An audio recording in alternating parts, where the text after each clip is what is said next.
Hello, everyone. Welcome to the stream. I see that Leisha and Cass are already here. We've got Dino.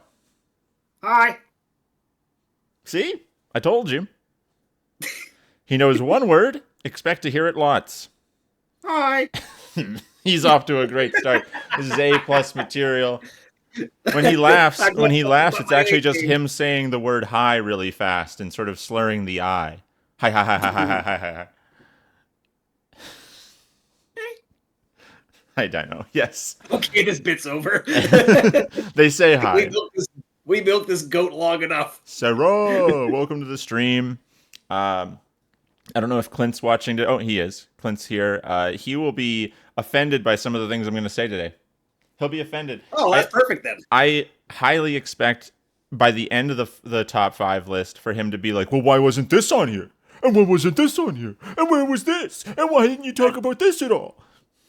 and then I'll be like, wait a minute, you forgot this. Mm-hmm. And he's gonna be really, actually, he's gonna be really offended by. I didn't really even think about this till right now, but he's gonna be really offended by what I have to say at number 5, even. So, like, right out the gate, I'm gonna offend that guy. Oh, okay, we're in for a ride then. Before we get started, I want you to do this exercise real fast if you can. Like, you can probably predict my list. If you can, write down what you expect to see Okay. on that list. You don't have to share it. In fact, it's probably better that you don't share it, but I want to know if you were right. What I'm gonna do? I'm gonna message. I'm just gonna send you a Discord message of it. Oh, okay. Uh, and actually, okay. Whoops. I guess I'm sending it one at a time.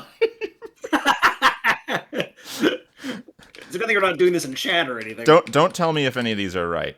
By the way. Oh, yeah, no, I won't reveal it till the end. Uh, but everyone, chat amongst yourselves. I'm trying to make my picks here. Um,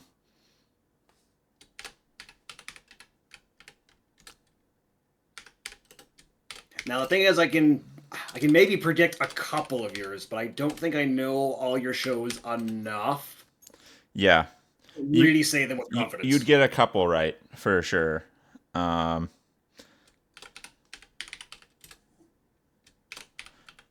Okay. just one last thing. There. Okay. I'm ready to go. Welcome everyone. The number 5 just in general sucks. No, Clint, you're gonna be mad at number 5 because I'm actually not gonna be all that positive about it. You're gonna be like, why wasn't it at number 2? This is my 5th favorite show. I have nothing positive to say about it. Okay, no, this isn't my 5th favorite show. This is my 5th favorite animated series. I realized very quickly writing this list, I don't watch enough cartoons. What? How could that be? I watch, apparently, once I started thinking about my favorite TV shows, man, I watch way more live action stuff. What? Oh, That's yeah. surprising. I thought it was surprising, too, because I thought, yeah, I'm like, I don't know. And there's so many shows I like. I don't think there's a single TV show, just any TV show, that I've seen every episode of. Start to finish, a full show. Well, that part's not surprising.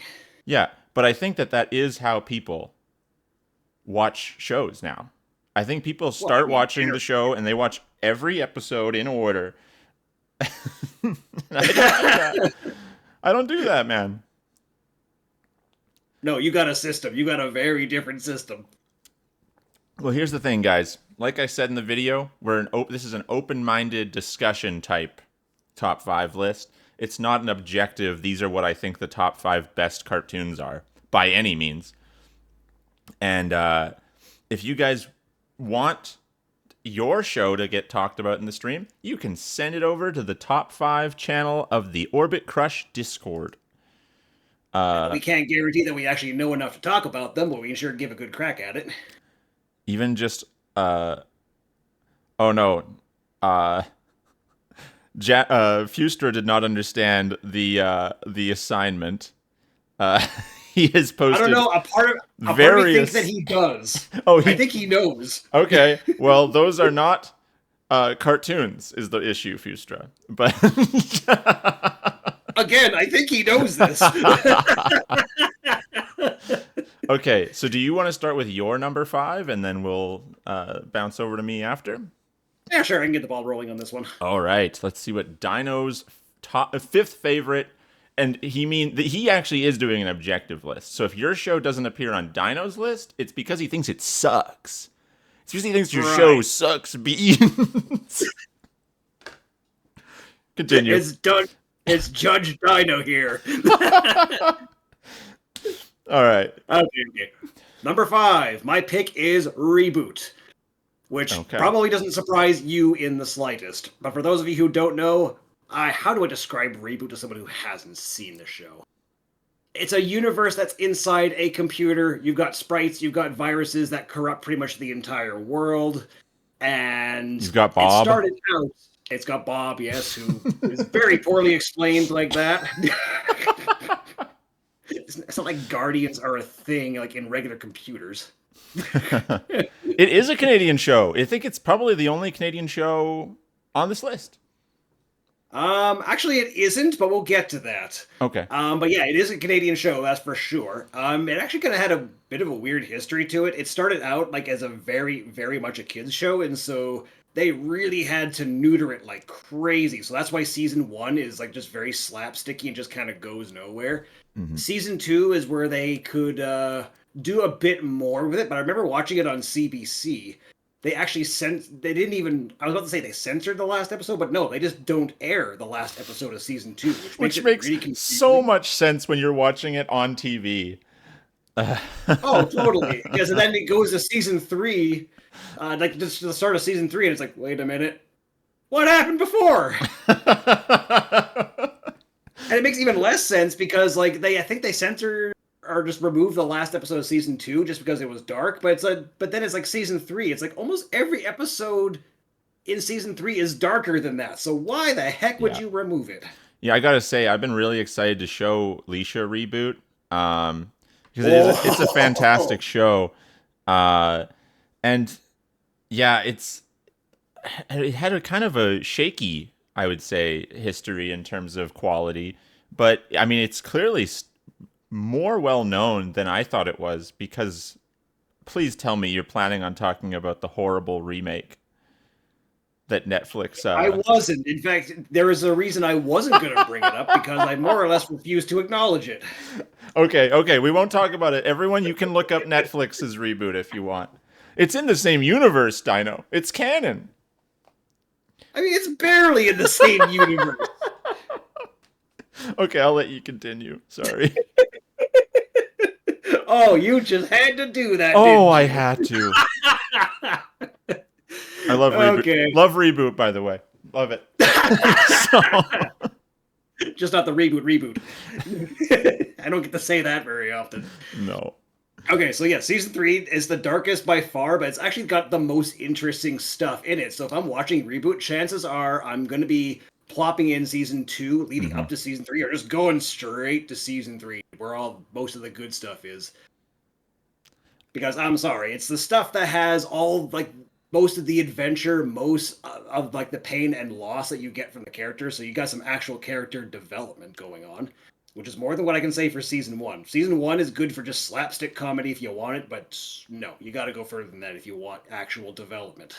I'll say season 3 has definitely the darker plot lines and the more intensity, but 2 is my favorite. I thought 2 had the right blend. I can see why, because it's actually got some of the darker blends in it, and it's got a mix of that and season 1's charm to it, so it's a very happy medium. Do you have a favorite episode to present? Actually, yes, I do. It is towards the end of season 3. It's an episode called Mousetrap. This is where all the heroes are inside the web, which, yes, the web is an actual thing in this universe, which is basically just, how do I describe the web? It's almost like a hellscape of some sort that's really hard to survive in, and Bob, the main character, was sent to. And presumably he would just die when he got there, but no, he actually survives. In this episode, he's already rescued, and everyone can just finally relax for a single episode for just a brief moment because they rescued him and everything is happy for one little moment. Of course, the secondary character Enzo. By this point, he's grown up from when he was a kid, so he's a much different character from what he used to be. Um, he's kind of not really sure what to do in peacetime, so he wants to talk to Bob. So he uh, basically walks into the pub and to talk to him.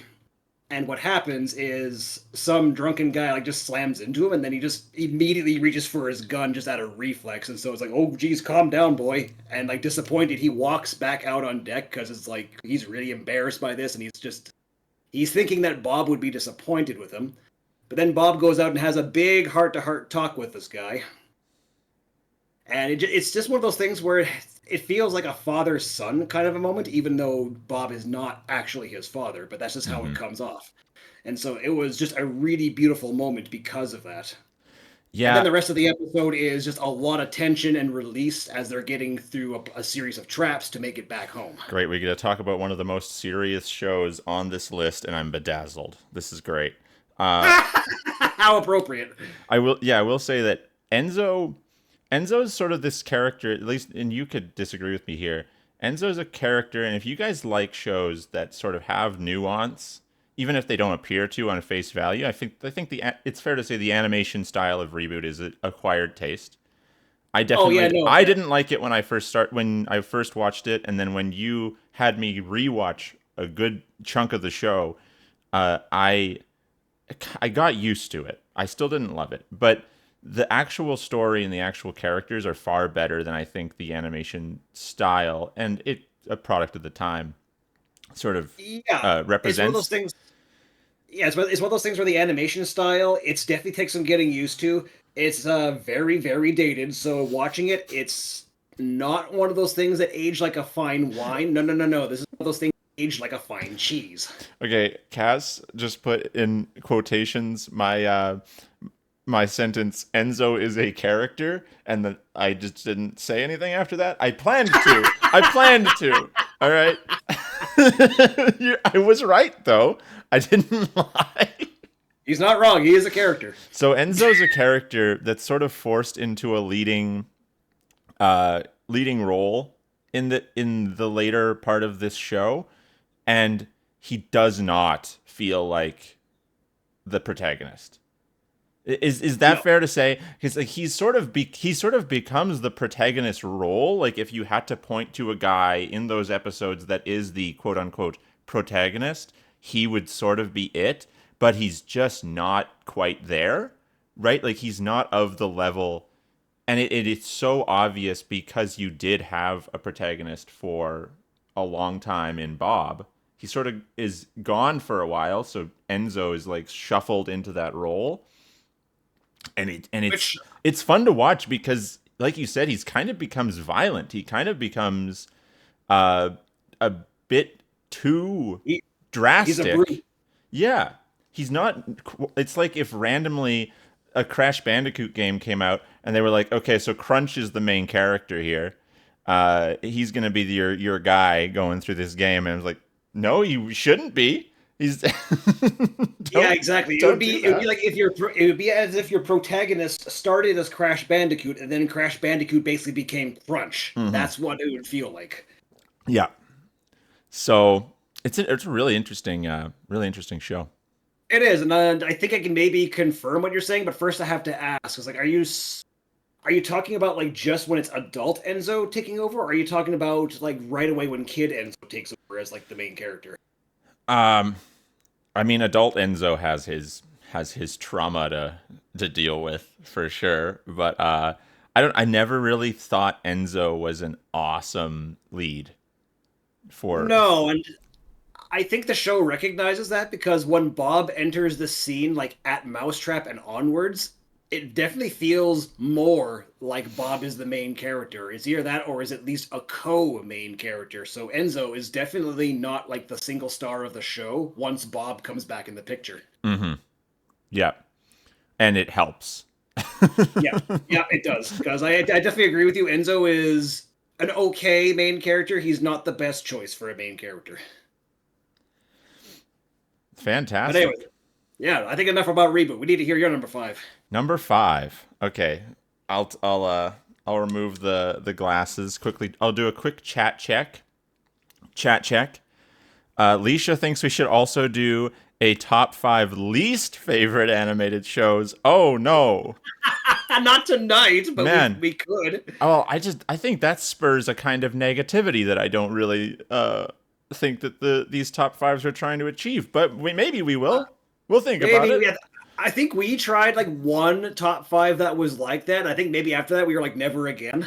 Yeah, like and you know what? I feel like we would be more opinionated about video games because and I'm boring, but if I don't like a show on the first couple episodes, I don't watch it. That's I just stop cold turkey. So I wouldn't have anything to say about shows I didn't like. Yeah, which if you're listening, chat, this is his system. He has a specified system for how he decides whether a show is good or not and how much he's willing to tolerate before just abandoning it. Yep. So I don't watch shows if I don't like the first few. It's done. That show's over. I guess I could throw Angela Anaconda as my number 1 least favorite. Oh no, you're right. Caillou's worst. Clint, you're right. Oh man, that is a tough call. But yeah, Caillou's probably the worst of those two. Well, Angela Anaconda is just because it's cursed. But anyways, we'll move on to a good show now, or Yeah, let's go with your number 5. at least a show. I will also mention that I have 1 point now, Dino. I got a point. Your list, What? your top 5 list. I guessed Reboot for your number 5. So Oh, I see what you mean. Yeah, you definitely get a point. I got for one. that. I get 1 And point. do you get a point for positioning as well if you get that right? We could say 2 points. We'll mark it out of 10. Out of 10. Oh, okay, yeah. So you Sure. get 2 points for that one because he guessed Reboot and he guessed it at number 5. Yep. Okay. Huge win. Okay. So now I'm going to really, really upset my brother Clint and say that my number 5 animated series is the 90s Spider-Man. Oh, I love it. And I'm going to say, just to make sure I upset him right out the gate, You are weak, Willie. Useless.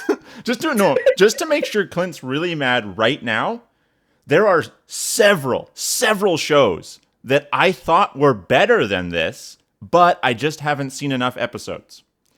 So Spider-Man is here.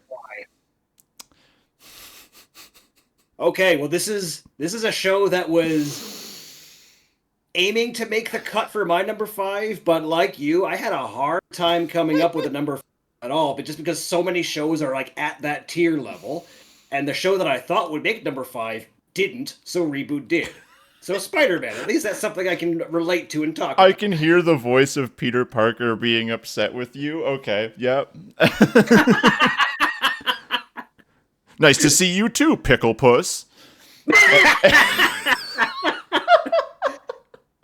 Anyways. Is that an actual thing? That's he an says actual line in the Spider-Man cartoon. He actually says that to, it's when Doc Ock captures J. Jonah Jameson. He has him and Felicia Hardy in the warehouse, and Jameson calls him like a foul up or something like that. And he goes, "Nice to see you too, Pickle Puss," and then does like a backflip. Oh, you're right. Yeah, I remember the episode now. It deserves one spot up at least for the theme song. Anyways, I will actually talk about the show now. I'll actually talk about the show and why it's on here. This is more than any other show on this list carried by nostalgia. I grew up with, I had a handful of VHS tapes of Spider-Man. Spider-Man's my favorite superhero because of comic books and movies and this show. And I actually do think that the main voice actor for Spider-Man is like iconically good. He is really good. I really liked, they used him in a couple of Spider-Man video games through the 2010s. And he's fantastic. He's the voice of Spider-Man as far as I'm concerned. To my brain, that's what Spider-Man sounds like. Nope, my brain agrees. That is the definite voice of Spider-Man. Even when I'm like reading comic books of Spider-Man and stuff, I'm imagining his voice. Like that's how iconic he is. But the actual show itself, I think, has a really hard time with presentation and with telling a decent story. Yeah, and pacing. Oh god, the pacing. But what it does really well is fun. Um, and that's going to be exemplified in my what I would list as my top episode, which is really hard for me to pick for this show because a lot of episodes sort of blend together. They don't have enough identity on their own, which Yep. Is fine for shows that have good story arcs. This show does not have one of those. Uh, It has a few, but they're kind of smaller arcs, are they not? yeah, the good arcs don't stay long, and one arc I really do enjoy is the Daredevil arc, and I think it's one thing that the show does well is it if you just need a show that's like a taste tester of a ton of different Marvel characters, this is a good way to learn the basic general idea of a ton of Spider-Man and Marvel characters all in one. You get to learn about Yeah, because come to Blade think of and it, Daredevil. Like that's how I learned about Daredevil. He's one of my favorite superheroes. I learned about him because of the Spider-Man animated show. yeah, and you also get to introduce to the Punisher, to the X-Men, even. Yep. So I think that's where this show is really valuable is for people like when I was a kid, by the time I was a kid there were already thousands upon thousands of Marvel comics. Like how am I supposed to read all that and get caught up on who these people are? The easiest way to learn about these characters, watch one season of Spider-Man and yeah, you'll have a pretty decent idea of several Marvel characters, a good jumping in point anyways. Yeah, you'll get a Um, ton of mileage if you're just watching Spider-Man. And for the record, you can also get a decent taste of Captain America and Iron Man, yep. Yep. which even So more so because I know the VHS tapes, they had a habit of including a few bonus episodes of Iron Man, which was actually pretty fun. had a couple episodes. Really I think good I know stuff. the one. Iron Man's far worse. But anyways, we're sticking with Spider-Man at number 5, mostly because of nostalgia and the amount that I've seen of it. And I think it does do some things well, but at this point, if you didn't grow up with it, it's probably unwatchable. I'm going to say that my favorite episode, and you're going to disagree with me hardcore on this, but hear me out before you have any opinions, is Hydro Man. Hydro Man. Hydro Man is my Did you favorite. say Hydrant Man? The dogs must love you. This is why I like the Hydro Man episode. Do explain. I'm trying to. So yes, at one point Spider-Man does say, "Did you say Hydrant Man? The dogs must love you." It's a great line, and the one-liners from Spider-Man are one of the reasons you come back to this show. But Hydro Man, I think more than most episodes, shows that the thing that this show does really well is just fun. It has fun. And then there are some episodes that I really want to like that are bogged down with like exposition because they know their story is so dumb. They have to like explain it to you. This episode doesn't really have that. It just has Spider-Man, a really stupid villain. Basically the backstory of Hydro Man is he's like just made of water. He's like Sandman, but the opposite. And he used to date Mary Jane, and he's really creepy, and he likes Mary Jane. So he's obsessed with her, and so he's going after her. Obviously, Spider-Man's not a huge fan of that. There's this really good part where Hydro Man says the itsy bitsy spider went up the water spout. That's pretty funny because he's made of water. Good joke, high quality humor. But it's not a great episode. It's not a great episode by any means, but I like it because I think it's what's good about that Spider-Man show. It's like it's fun. Stuff's happening the whole time. There's action. Okay, for the record, I've had to restrain myself from laughing during pretty much the entire explanation you just gave. You disagree with it? Yes! I mean, I like your argument for it, but it's like, no, I've got so many other episodes I'd rather watch than Hydro Man. Hydro Man's fun. I don't care what anyone says. Was this on your list? Was this on your Spider-Man? list? Was this on your list, buddy? No. No, I noticed that. It's on my list. So I guess I'm the one who gets to pick. Because you don't even like the show enough to put it at number 5. So Sorry, boss. Okay, what? Let's. It looks like only Leisha posted an actual top five favorite cartoons here. If anyone has a Ooh, fifth favorite animated series they would like to share for this portion, they can slap it in the Discord there. But Leisha said Sailor Moon. You have more okay. experience with this than I do. Yeah, so this is what I actually can talk about. Um, I was thinking about animes to put onto my own list. I was thinking about this one, but it's like, nah, this one make the cut. I watched this one like a long time ago. When it first came out. This would have been like probably during my introduction to the anime, so I would have been watching mostly Pokemon, Digimon, and Dragon Ball Z, and then Sailor Moon kind of came in as the fourth one that I was aware of. And it was all right. I actually liked it back then, but I know why. It's because I was watching season one, and it was like at the halfway point where Sailor Venus is introduced, and it's where a lot of stuff was happening. It's like, oh wow, a lot of stuff is happening. This is actually kind of cool. And I didn't realize that most of the we're kind of like watching an episode of Power Rangers, where not really a whole lot happens. No offense, Leisha. I like the show, but it's just my goodness, it needs to get more original sometimes.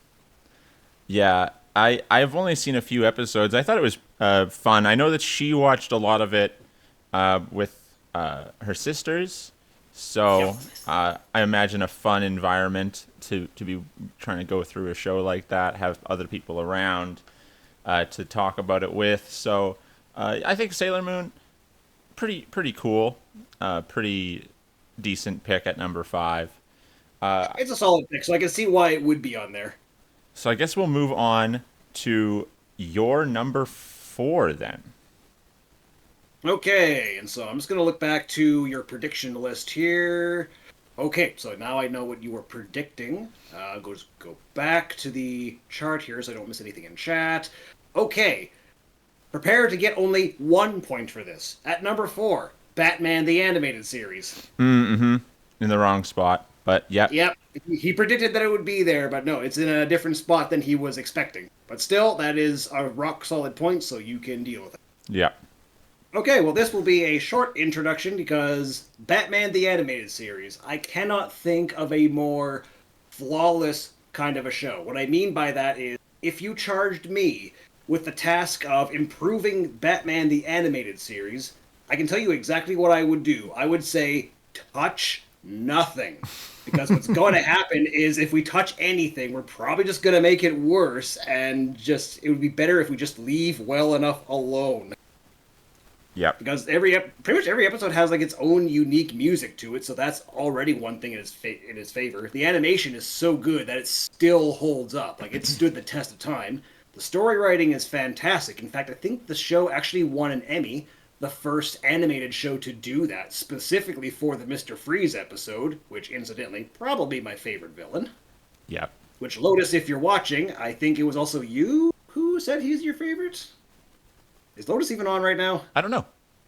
I haven't seen. I don't think I've seen Lotus. Ah, okay. Well, maybe she'll catch that later. There's actually a specific episode that I can point to that really got me into the show in the first place. It is the episode called Deep Freeze. It's not the first time Mr. Freeze shows up. I think it's like the second time. I think this wouldn't have been the first one that I ever saw as a kid, but it would have been one of the first. I think the very first episode featured the Joker, and as funny and as chaotic as the Joker makes things, I just don't find him to be that interesting of a villain. It's always going to be a fun time with him, yes, but if I want like an interesting episode, no, I'm Two-Face, and this one provides Mr. Freeze. Why would I choose this episode specifically, other than just nostalgia? It's one of those episodes where he encounters a man who wants to be just like Mr. Freeze, which just sounds insane on its face. But it's an old man who wants to basically be immortal so he can carry out his plan to make his own brand new world in a bubble and just freeze the rest of the globe. Which, yeah, that just sounds kind of nuts. And in exchange for getting Mr. Freeze's help to do this, he will help Mr. Freeze's wife. Which, if you know Mr. Freeze, that's an offer that he just can't refuse. It's kind of his whole MO is saving his wife. Like that's the whole reason Yeah, behind exactly. everything he does. Yeah, if So you don't know Nora Freeze at all, it's like not know Ellen at all. yeah, But like halfway through the episode, Batman actually convinces him that what he's doing is wrong, and that if he actually went through with that with the plan, and Nora got revived, she would just hate him forever for it. And like realizing that what he's doing is just repugnant, he like just takes a long hard look at Nora. His face visibly softens for like the first and possibly the only time in the show, and he asks her to forgive him. And then he helps Batman and Robin to stop this madman who was trying to be Mr. Freeze 2.0. Really good episode. If you're watching the series, definitely watch it. And I know you for a fact love this show, so you can say a ton about this too. Leisha's calling me out really quick. She said, "As if you would be like Mr. Freeze if I was sick and frozen." What the heck is that supposed to mean? Excuse me? First of all, no, I probably wouldn't rob a bank. You're right. But second of all, I probably would find a different alternative. Gee, start a Kickstarter or GoFundMe, for goodness sakes, Mr. Freeze. If you need that kind of... Yeah, no kidding. Are we not even going to have a discussion on the alternatives here? I'm going to put that in my Twitch bio. Would be like Mr. Freeze if wife was sick. Mentally unstable. Oh yeah, no, that is not something you want to include on a resume. What are your heroes? Who are people you look up to that you aspire to be like? Well, I would say Mr. Freeze from the Batman animated series is a lot of. I kind of push myself to be as heinous as possible. And your employer would just be like, "You're hired." "You're hired." I want pictures of Spider-Man on my. I don't know. Mr. Freeze might be able to do that. He could get a picture of Spider-Man freeze frame. Oh, you're terrible. I hate myself. Oh. So yeah, I mean, the Batman animated series is fantastic. I think he summed it up pretty good. I do have some more things I for sure could say about it. It's a show with a deep legacy. I'll say for now. And Mr. Freeze, awesome villain. He was perhaps a little oversimplified by the Batman and Robin movie, but other than that, he's. Hey, you're not watching the Batman and Robin movie for authentic. You're watching that as like pure junk food. Okay, but boy, did I want to bring it up because I love that movie. Anyways, I guess we'll move on to my number 4. And my number 4 is newer than any of the shows on your list. And yo, Dennis, thank you for the not as good as Frozone. Oh, okay. It's a good movie. Incredibles is a good movie. Thank you for the 17 months of subscription, Dennis. It's incredibly kind. Holy crap. My number 4 is The Regular Show. I should have seen that coming. So The Regular Show is, I would actually probably argue, the funniest animated series that I've ever watched. In terms of just being a comedy show, I don't watch a whole ton of just comedy, and maybe this list will sort of skew that to people's perception. But The Regular Show is such an interesting beast. I think it sort of represents to me like right when animation was really good at that time, but it's when a lot of shows were starting to drop off and become worse, or new shows weren't that interesting. The Regular Show was an outlier, and it's such an interesting, like, there's no show quite like it. I don't think you can really properly even describe the vibe of The Regular Show. Like, it's definitely an animated series. Like, there's things in it that you wouldn't be able to do in just a sitcom, but many episodes, for like half the time, just feel like they are like just a sitcom, just like without the laugh track. And a lot of the humor in a lot of the episodes is extremely dry, and then it gets weird later on. Like they have a good blend of that, where a lot of shows in the humor department can kind of be one note. The Regular Show, you never really quite know what you're getting. And that's, I think, really well exemplified in the the episode Cool Bikes, which I'm saying is my favorite episode of the regular show. There's a lot of episodes I considered for this because it's one of the most consistently good shows I know about, like even more so than a lot of the shows I have above it on my list. There's just not a bad episode of the regular show as far as I can tell. Like, I haven't seen it Ooh, yet. that's an endorsement. I haven't seen the bad episode yet. Maybe it's out there. I haven't run into it. I've watched quite a lot of this show. So for me, I've never seen that bad episode. But Cool Bikes, I think, is such an awesome example of why this show excels. And its premises are so dumb. And again, they start off really sitcom-y and end up being just pure insanity. So you'll see where that happens. And usually the shift is not subtle. It's not something that happens over time. It's a sharp moment where, okay, now we're in the insanity portion of the episode. Cool Bikes starts off, our two main characters, Mordecai and Rigby. They work at a park. The park that they work at has a golf cart, and they break the golf cart. It's destroyed because they're like ramping it off of hills and ramming it into things throughout their day of work. And so the next day, they are provided by their boss, Benson, with bikes, just bicycles. And they are made fun of for not being very cool. So they start to become cool. They start wearing sunglasses and leather jackets, and they keep changing their style, and now they've got like these swooped over haircuts, and their entire quest is to prove to Benson that they are cool. But every time they make a new change, Benson continues to say they aren't, and that bothers them. So they make the bikes into chopper bikes, and they've got like groupies following them around, and they're just trying so hard to become cool. But Benson just will not admit it. And here's where the shift happens, because they end up getting beamed up by a spaceship to the Intergalactic Coolness Court. And the Court of Cool has deemed that they are, in fact, too cool. And they are creating a coolness singularity that will end up throwing off the balance of cool in the universe. Wait a minute. Is this the episode you showed me? Because this is starting to sound familiar now. I probably did.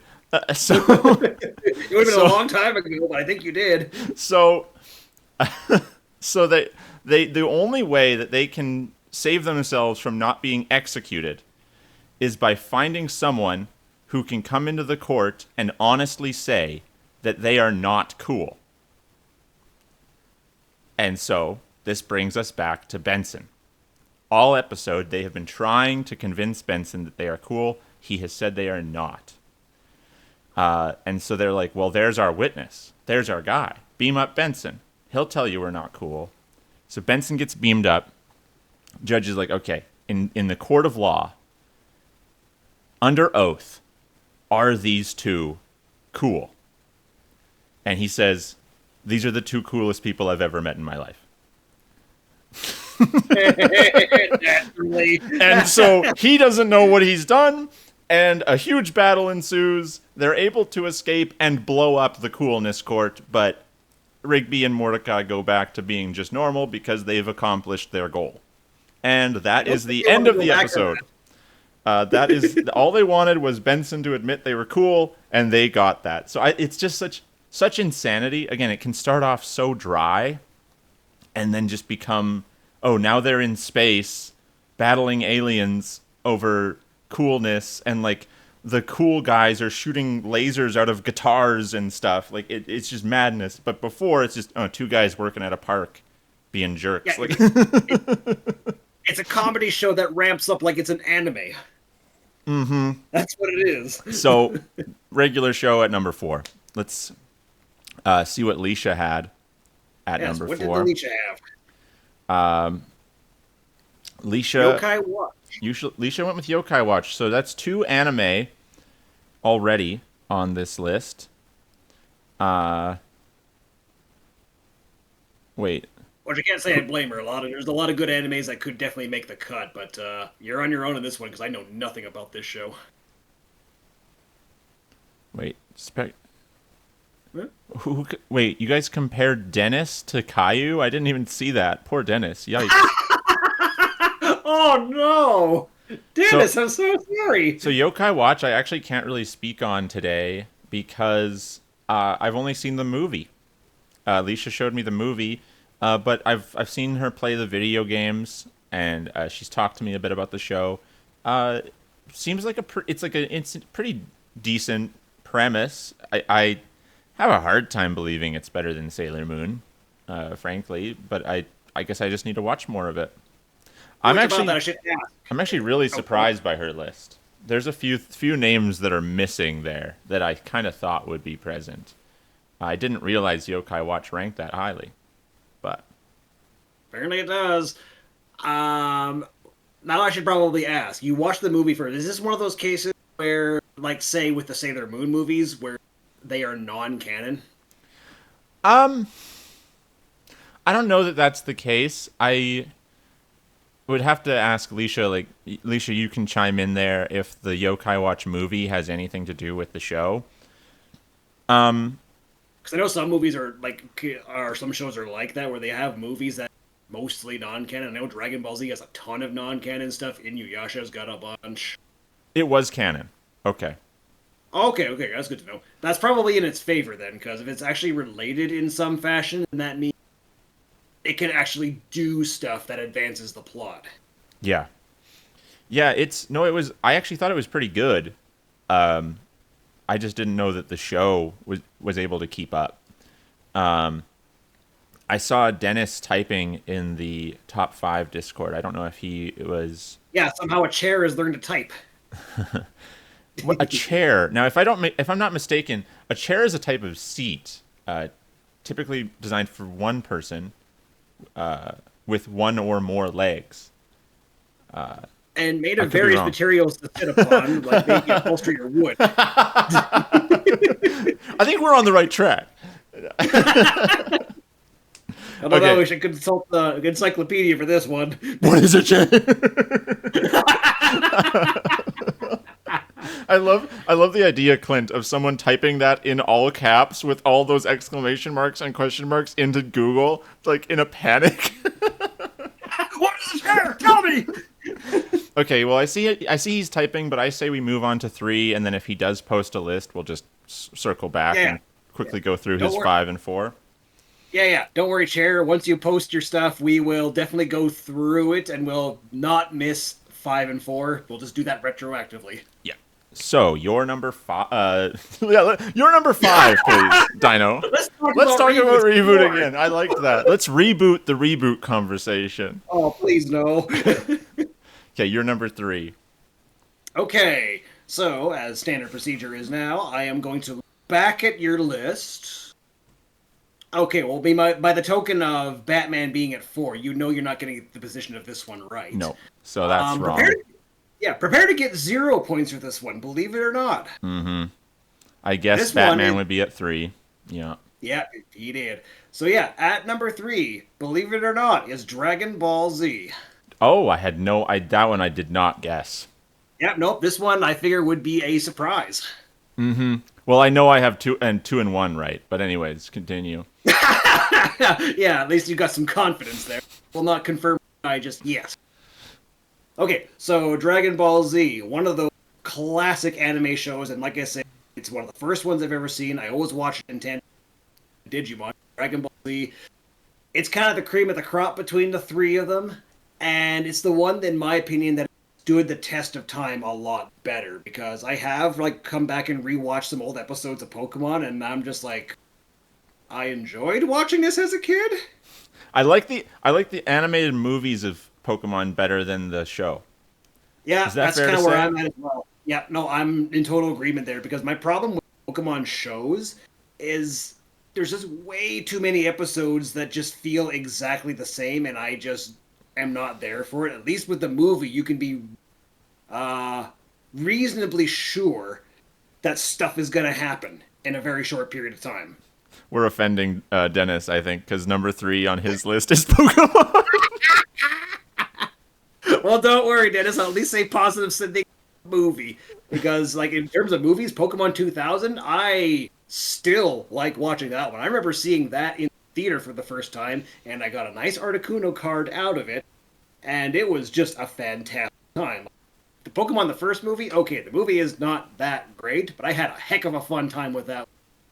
But 2000, my goodness, that is just.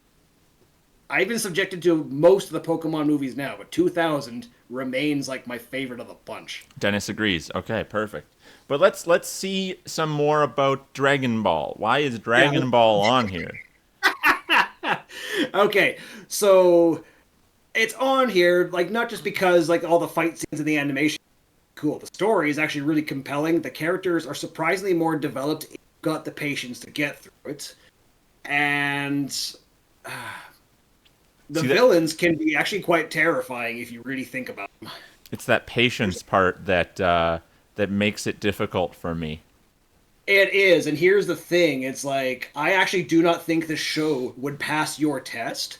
You might stick around for like the first 3 episodes, but once episode 4 and 5 hit, I think you would tune out just by policy of your system. Yeah, so I don't think it would survive, and if you did make it all the way to the Frieza saga, anyone who's watched Dragon Ball Z will know what I'm talking about. You have an entire season that's one fight. Yeah, think about that. Your entire season is just one gigantic fight, and there's a section where Frieza destroys the planet's core. The planet's gonna blow up, and he says the planet's gonna 5 minutes. And by 5 minutes, he means roughly 12 episodes later. So yeah, patience, big time. Okay. Is it fair to say you have a bit of a love-hate relationship with Dragon Ball Z? Because I feel like I've heard you talk about this show in frustration before. Oh yeah, no. It's one of those things where it does have those weak points, but I still like it despite all of that, and I'm perfectly happy to watch a bunch of episodes to get to that point. Even watching it at that snail's pace, it's still very enjoyable. And incidentally, because of that, it's actually a really good thing to put on while I'm making bagels for several hours. I can reliably just put the DVD in and just let it go, and I won't have to touch a thing for like at least an hour and a half. So, yeah, I guess what you're getting at here is, like, while Batman is this flawless show, there is nothing wrong with it. Dragon Ball Z has plenty wrong with it, but the highs are so high that it doesn't really matter. Pretty much. Okay. And I can actually go into something a little more specific about it that might illuminate what I'm talking about here. So, like, one of the high points is in the episode. What was the episode called? The episode is Cell is Complete. There's a villain named Cell in this that's later in the series. He has to absorb a bunch of androids to get to his complete form. In this episode, he's already done that. He is now in his perfect form, and partly because Vegeta is an idiot. And Cell is pretty much unstoppable at this point. But I'm actually going to stop right there and say, I don't care about this detail. Yeah, I actually don't care about the A plot of this episode all that much. I'm here for the B plot. The B plot is Goku and Gohan training in a hyperbolic time chamber, a place where they can get 1 year of training in 1 day's time in the real world. And this is where Gohan becomes a Super Saiyan for the first time. And the way he does this is he's pushing his dad to train him hard because they're just not really getting anywhere. And so the only way to do it is for Goku himself to turn Super Saiyan, launch his fiercest attack against Gohan, and either Gohan dies, Gohan turns into a Super Saiyan himself. And the motivation he has, yeah, I know. Man, he's so glad he didn't have a mother/wife present for that. It's like, okay, honey, I'm going to try to kill our kid. It's for his own good. Yeah, exactly. She was already reluctant to let him go with Goku in the first place. They talked about this. Now, my one rule, Goku, don't try to kill our kid. It's like, you got it, honey. Maybe we shouldn't tell her about this part. Okay, so listen, son. You'll get a candy bar when we get home if Mom doesn't know. But yeah, no, it was like while he's being attacked, through like a flashback sequence of Gohan trying his hardest to fight these really tough villains against impossible odds. He's a really good fighter for his age, but the reality that he realizes is that every time he's in over his head, he's weak or too scared to really do anything. One of his friends has to bail them out. But if he doesn't actually do something here, he's going to lose everyone. And so in that moment, he rises to the occasion and actually becomes a Super Saiyan. Now, later in the show, Goku actually isn't strong enough to beat Cell himself. So for once, Goku can't be the hero of the show. It has to be Gohan.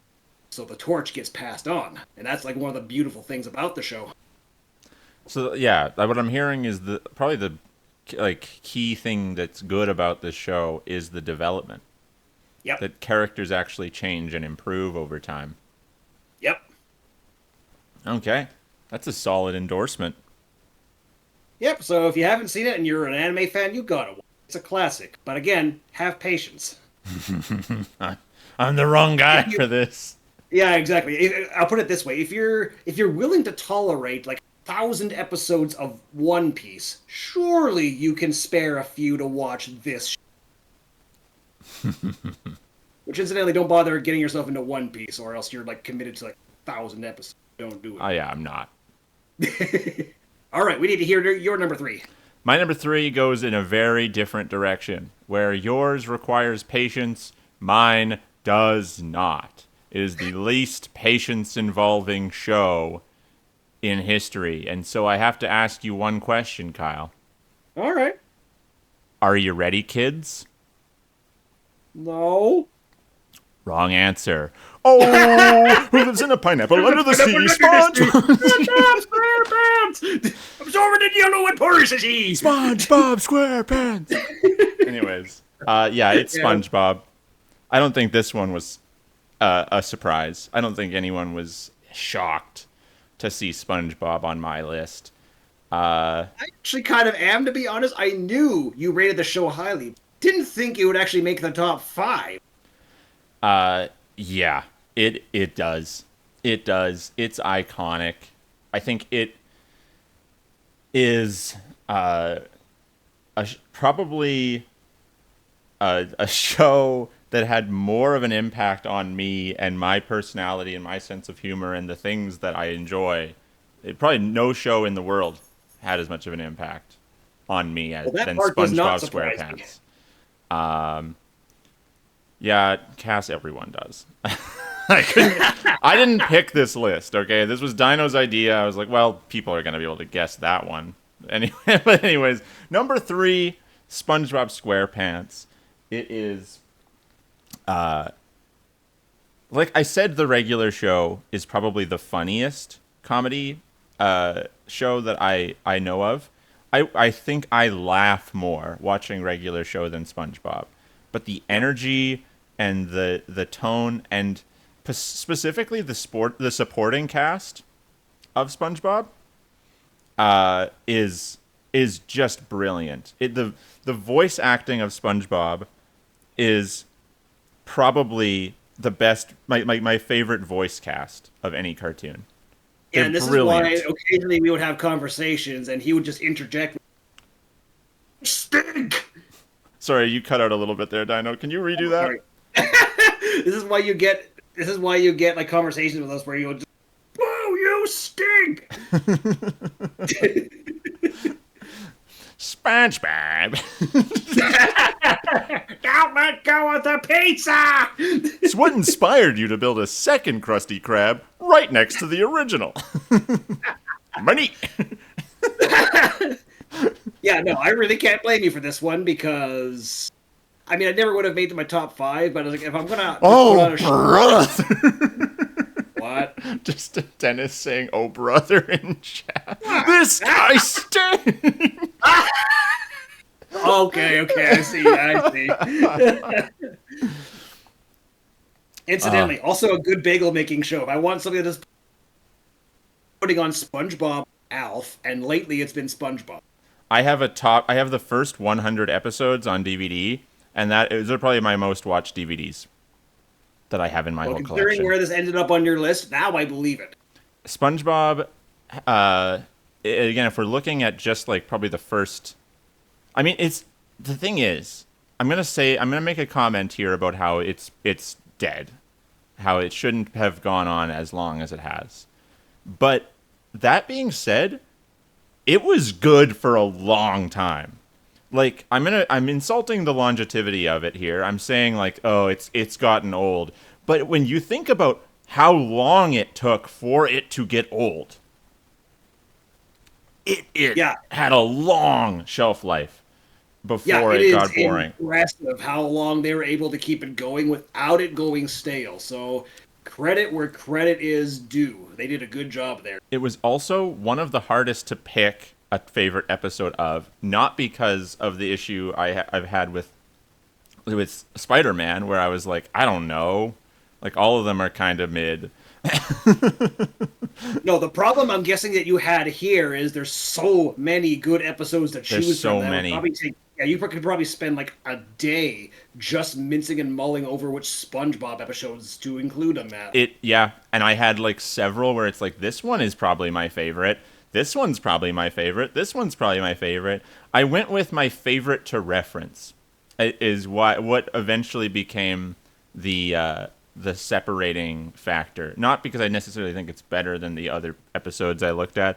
I really don't think this show needs much explanation, frankly. It's everyone's seen it. It's just goofy, in your face, loud comedy that's usually a lot smarter than people give it credit for. That's my cliff notes of SpongeBob. But my favorite episode I'm writing is Survival of the Idiots, where SpongeBob and Patrick decide they want to go visit Sandy, but she's hibernating, and she says, "Don't visit me." And she's like, then they're SpongeBob and Patrick, so they do. And my favorite sequence from this episode, because Sandy has become a giant monster of a squirrel, who's having a dream about being a sheriff in the Wild West, and they are making fun of her, playing along with it. She's sleepwalking now at this point, becoming a real threat. And SpongeBob and Patrick are arguing about which one of them is Dirty Dan, the outlaw from her dreams. And she appears behind Patrick and says, "Which one of you's the real Dirty Dan?" And Patrick says, I am." And then she bats him across the room. And it's hilarious every time. I watched it for the first time when I was like 6 years old, and it's still funny. So, Oh, Survival of the Idiots. there must have been like questions like from the other side of the living room. What the heck is this kid laughing at? It's still funny. From the first time we rented a SpongeBob DVD, and I actually got to experience it, it's just been one of my favorite things. I had a SpongeBob blanket growing up. I had SpongeBob toys. And the thing is, I didn't have cable TV. I only had like a DVD of like 5 episodes. People need to remember this. That's how you and I mostly experienced a lot of these shows, was like a VHS tape. Yeah, They totally. For had those of you 3 who or are 4 watching and episodes. who may not know this is like his experience, like getting exposed to these shows is very, very much like mine. Like I only had one. I was really dependent on people to videotaping stuff and like just whatever episodes of whatever show I had. That's what we had. Yeah. So these small samples had to create a legacy, and I think I was just lucky with which DVDs I had of SpongeBob.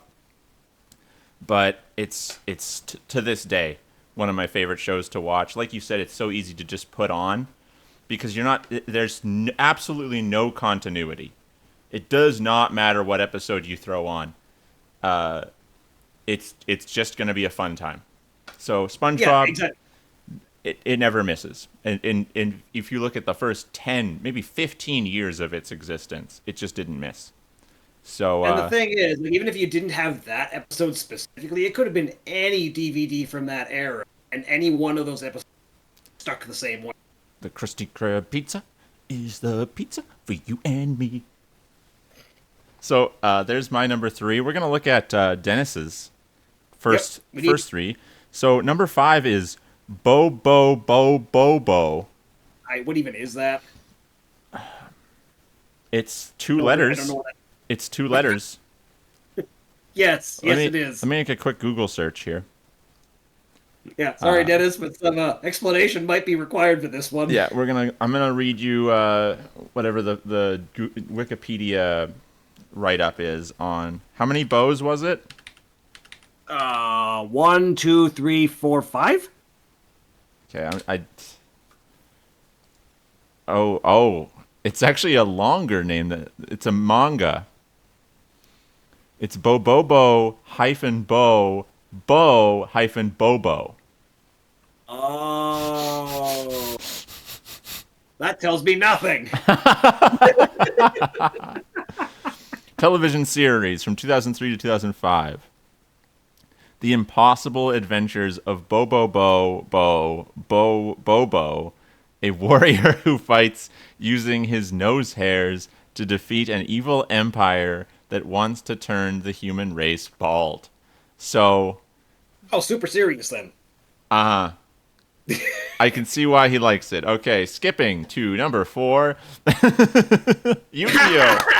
The original Okay, well, Yu-Gi-Oh! this one I can speak to because Dennis, this one was in consideration for number 5 as well. I figured It's it a would be one of the ones competing for that spot. I didn't think it would make it. No, and you would be correct. And I mean, it's good. Like it's a rock solid show in my opinion. And this would probably be like the fifth anime that I actually got playing the, which I gotta tell you, learning how to play the game like with modern rules, my goodness, steep learning curve. But yeah, the show I think really there's 2 points that I think the show really excels. It excels particularly in season 1, despite the major amount of flaws that it has. Mostly because this is actually, I think season 1 is where Kaiba actually has the most character development, believe it or not. Because he actually has motivations to, well, care about someone other than himself. Brother, in this case, who was kidnapped. And where else does it excel? It excels a little bit in season. Crap. Season crap. I loved season crap. Yeah, the crap season. Everyone loves the crap season. You activated my crap card. There's our bit for the night. Sorry, Dennis. Well, he says Yu-Gi-Oh probably got as high as it did because he's actively watching it. But that Okay. Battle Well, City is his favorite. yeah, no, Battle City is. I'm trying to debate whether Battle City or if it's. I don't know. I think Battle City is season 2, but isn't when they actually defeat Merrick? Isn't that in season 3, if I'm not mistaken? Dennis, maybe you can tell me on that because I can't remember. And I also remember the end, the latter half of season 5 being pretty good. A little ridiculous, but I like Bakura as a villain, and if you want to see Bakura at its strongest, that's when you gotta do it. And I gotta say, for a show that it's a show that's basically about people playing a children's card game. It sounds stupid. That's what I when you like just about it. explain the premise. I like how Yes, stupid it is. I only saw some episodes when I was living with Clint. He would every now and then have it on, and I think just the joy. It's a joyous show to watch for someone who, like me, who didn't grow up with it, didn't really understand the premise. I just thought it was a lot of fun. I'm sure that there are actually good moments, but the ones I saw were just like stupid. Yep. And is this one of those things where it's one of those shows where it has a stupid premise, yet somehow you make this stupid premise into a fantastic show? I know there's other examples of it, but they're not coming to mind, but Yu-Gi-Oh! Is definitely one.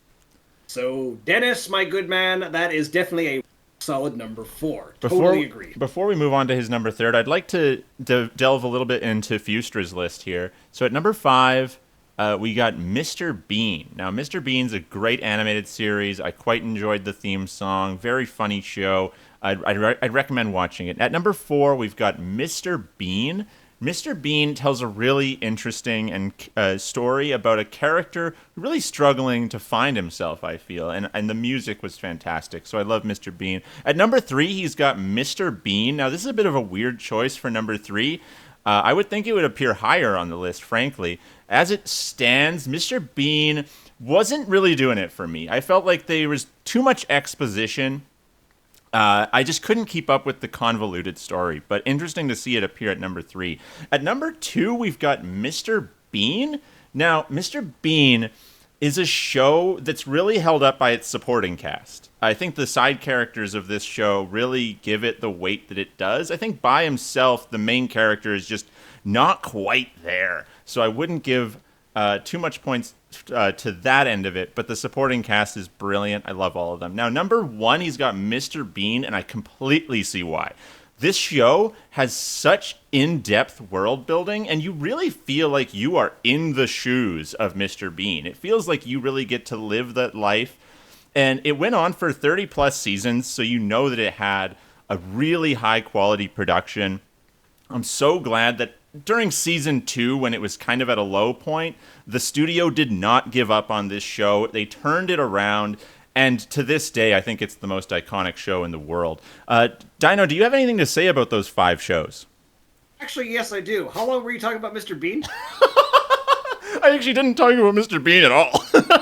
Oh, okay, because my computer just had a seizure. Oh. Wait, so I just got back on. You didn't hear any of that bit? No. Okay, I gotta highlight that. How do I do that? I can set a stream marker. I'm going to send you the video clip. I just made up random bullcrap about the Mr. Bean animated series and pretended like it was 5 different shows for like 10 minutes. Oh, and I missed all of it because my computer died and I couldn't inform you of it. What's so funny is that the Mr. Bean animated series actually did run on CBC at one point. And I did watch episodes of it. I actually quite liked it. You did? I mean, I didn't think it was good, but I liked it. Oh, okay. Okay, yeah. It's one of those.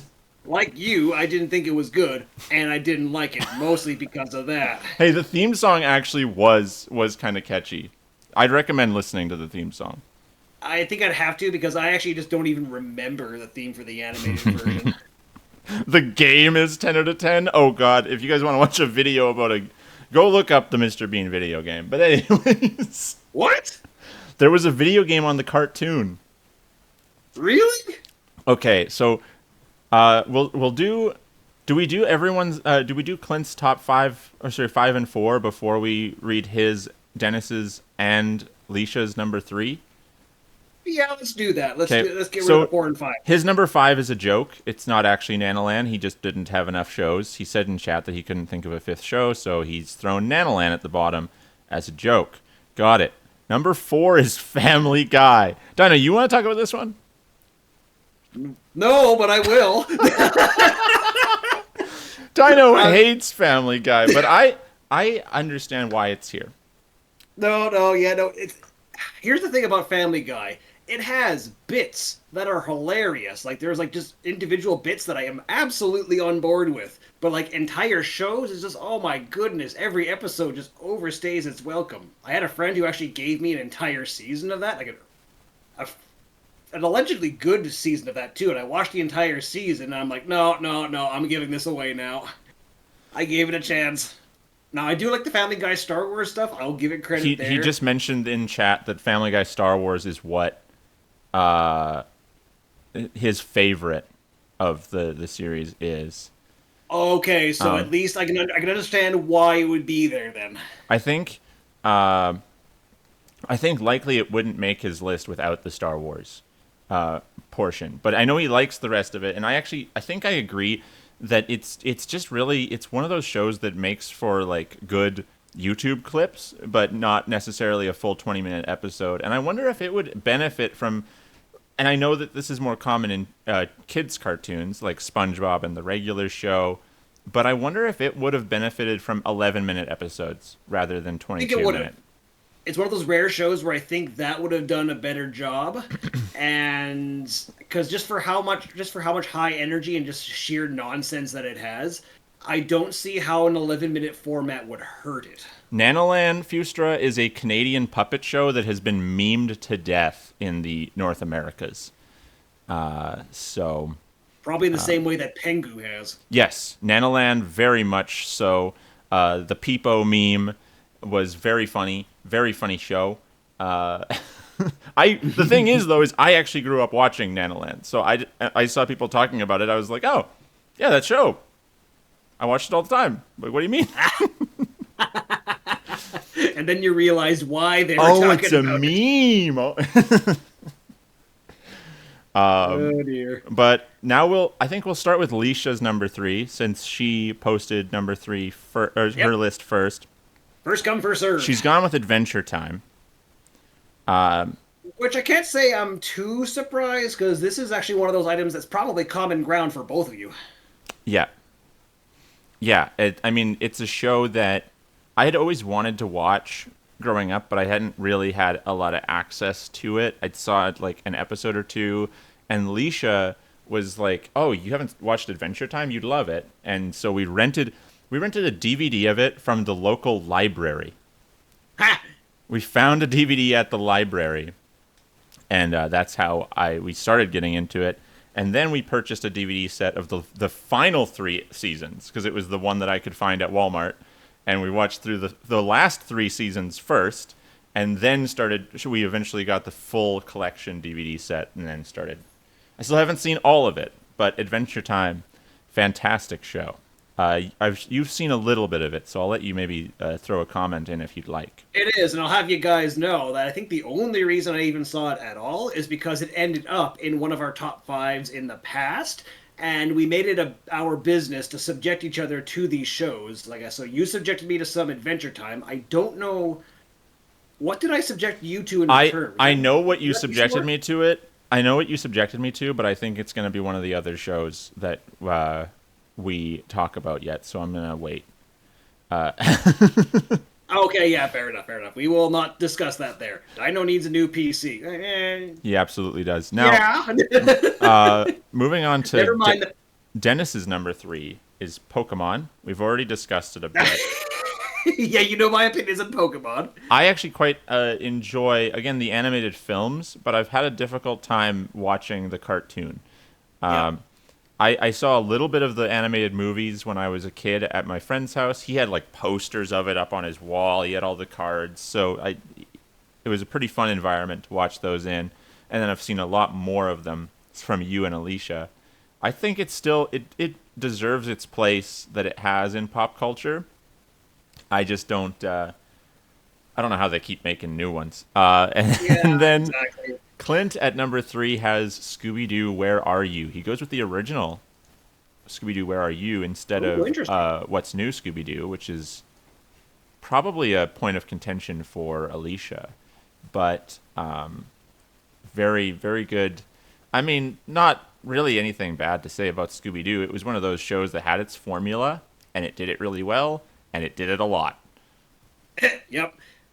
It's also another one of those shows where you can just enjoy it for what it is, not really much to worry about continuity-wise. If you just want a feel-good show, that is definitely a good option. Okay, and then on Sarah's list, Nanoland now becomes the most popular show on any list so far. Congratulations, Nanoland. You finally made it. You beat out everything else. Let's give it a hand for Nanoland. Nanoland! Woo! She's got Recess at number 4. Whoa, okay. Deep cut. Okay, that's a good pick. It's one of those, I've only really watched the movie, actually. Deep cut? What are you talking about? I mean, who else has talked about Recess in the past, 20 years? Oh, I see what you mean. Yeah. Like, when's the last time someone talked about Recess? That's just awesome. Why I'm getting... I know, that's why I'm getting excited about it, because I haven't had a chance to talk about this show forever. Mm-hmm. I haven't seen a ton of episodes, but I know the show, and it's a good show, I gotta say. Yeah, it was good believe stuff. it or not, the movie is actually not bad either. It's good. Yeah, it was a fun watch. I actually didn't know it was a show when we had the movie on VHS tape, and then I heard about that it was a show later on. But you had so many moments like that. Jimmy Neutron. Excuse me. Who? Yep. I love that movie. Anyways, at number 3, she's got Magic School Bus, which is... this I really cannot blame you for, especially considering that I just found a few episodes at a thrift store like maybe a month ago. Yeah, probably the best educational cartoon ever. yeah, it's hard to beat, Like and it's it's just just so it is. yeah, it's just so classy. It's just so fun, and it's adventurous enough where the kids are always going to be interested in what's going to go on. Like I was looking forward as a kid to seeing the space episode, and like when I finally saw it, it's like, oh yeah, I was not disappointed. Dennis with the "I can only count to 4" joke. I can only count to 4. Okay. Anyways, What else can you expect from a chair?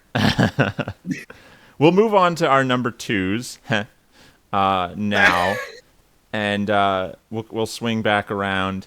A lot of the rest of the shows, I think, on a lot of these lists are going to be easier to get through since we've already talked about some of them. Yep. Hey, Neat, enjoy the gym. We're working out our minds today rather than our muscles. Oh, that's a stretch. Please let this be a normal field trip with the friends. No way. Why not both? Because the one's hard to do. Neat. That's why not both. Not both because I would have to get up, and I like this chair, so. What So is he no. asking you to do? No, I said that we're exercising our minds rather than our bodies, and yeah, we're not doing both. Dude, the next one we do, it's just both of us on a treadmill while we talk about our TV shows. Dude, 2.5 hours into the stream was gonna be rough. I mean, that's not too far from what Leisha and I used to do. Okay, so next up on our list, what have you got at number 2? Okay, prepare to get yourself 2 points then. It is indeed Gargoyles, and it is in position number 2. You saw that coming from a mile away. Watched it the same day as Adventure Time. Is that the one? Ah, okay. Yep. I forgot what show I subjected you to, but I think, yeah, that's a sensible one. Yeah, no, this one I did not have to think about for number 2. In fact, it almost made number 1. How do I describe gargoyles for anyone who has maybe not seen it? Okay, so gargoyle monsters who are flesh by night, stone by day, and surprisingly a fairly dark show with some mature themes in it. And believe it or not, it is a Disney cartoon. Yeah, a Disney cartoon made it this high on the list and actually has mature themes. It's like, what the heck is Disney thinking here? But nope, they struck gold with this one. This is by far one of their best shows, and they just have so many compelling villains in this show. Like, say, Demona, who is routinely on a genocidal rampage, and will teach you over and over again the folly of falling into vengeance cycles, as she has done for like the past 1,000 years when all the other gargoyles were asleep. What I'll say about gargoyles is I think more than pretty much any show, I think it personifies exactly what a good 90s cartoon, like if you want, like, why did people like cartoons in the 90s? Gargoyles. Go watch Gargoyles. Yeah. It has every element of every good show from that era. It does fantastic animation that stood the test of time. It's got a very catchy theme song that was unique for the time, but it sounds very, very 90s. Mm-hmm. The voice actors as well, very iconically 90s. There's actually a lot of people from Star Trek The Next Generation who voice acted in that, believe it or not. Yeah, it's just a solid show.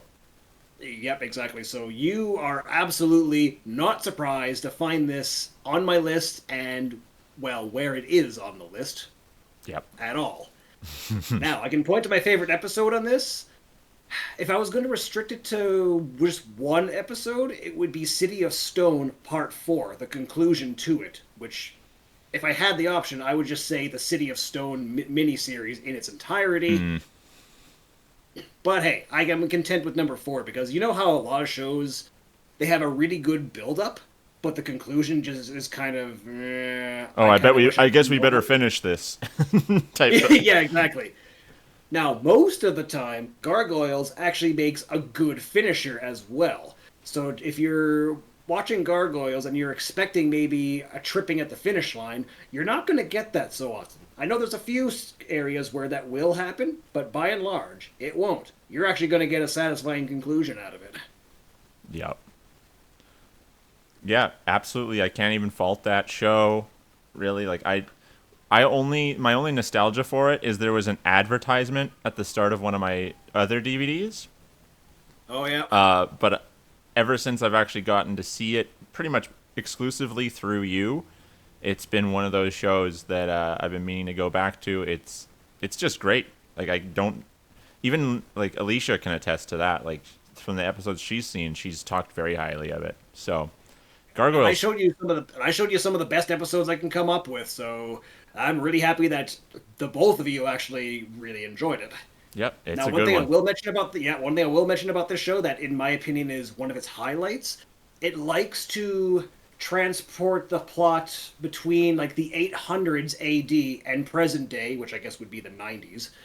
And usually it'll supply you with context from the distant past that will inform what's happening in the present, and sometimes vice versa. So it actually makes you think carefully about what's going on and how all the pieces of the story fit together. As a show, it doesn't insult your intelligence. Like, even though it's marketed towards kids, it still expects the kids to actually think about what's going on here. And if you don't catch on right away, that's okay. You'll catch on later. You know, and that's actually a thing that I it's interesting that it's a positive for Gargoyles because I'll agree with you that it is a positive the way they do it, but I feel like a lot of shows that do those like, oh, but you have to remember there's context from the past, whole that sort of like gimmick. I've actually found a lot of shows that do that to be like annoying. Whoa, Dennis with the 5 gifted subs. What the heck, dude? Why did you do that? But thank you. That's incredibly kind. Let me see if I can recollect my thoughts because I still need to finish what my sentence was, and then I'll. He has a generous share. Jeez, this freaking chair. Take a seat, Dennis. Oh wait, that's kidnapping. Anyways, I was trying to say that I feel like a lot of shows that do that kind of a gimmick, like to me, they feel like they're insulting my intelligence by like, oh, you're an idiot. Let's explain more why this character has motive and take even longer wasting our time with exposition. Gargoyles doesn't feel like that. I'm not dreading the past sequences when Yeah, no, if I'm anything, watching you're looking Gargoyles. forward to them. But I want to go on a brief tangent here. I want to ask what shows fit that description you just gave, because I don't know many shows that botch it. Spider-Man. Never mind. I do. It was one of the reasons I Okay. couldn't put the Daredevil episode as my favorite because I was just like, how long are we going to be talking about Stick? Okay, I walked into that one. Thank you, Dennis. Thank you so much for your kindness. I appreciate that. You want pictures of Spider-Man? Done deal. I will get you some pictures of Spider-Man. Thank you so much. Incredibly Meat. kind. We'll get him some Christmas meat. Oh, I need to get you some Christmas meat now. Anyways, I We need to go to your number two, I think. I guess we'll do my number 2, and then we've got some work to do going through Cass's list as well. Oh yeah, do we ever?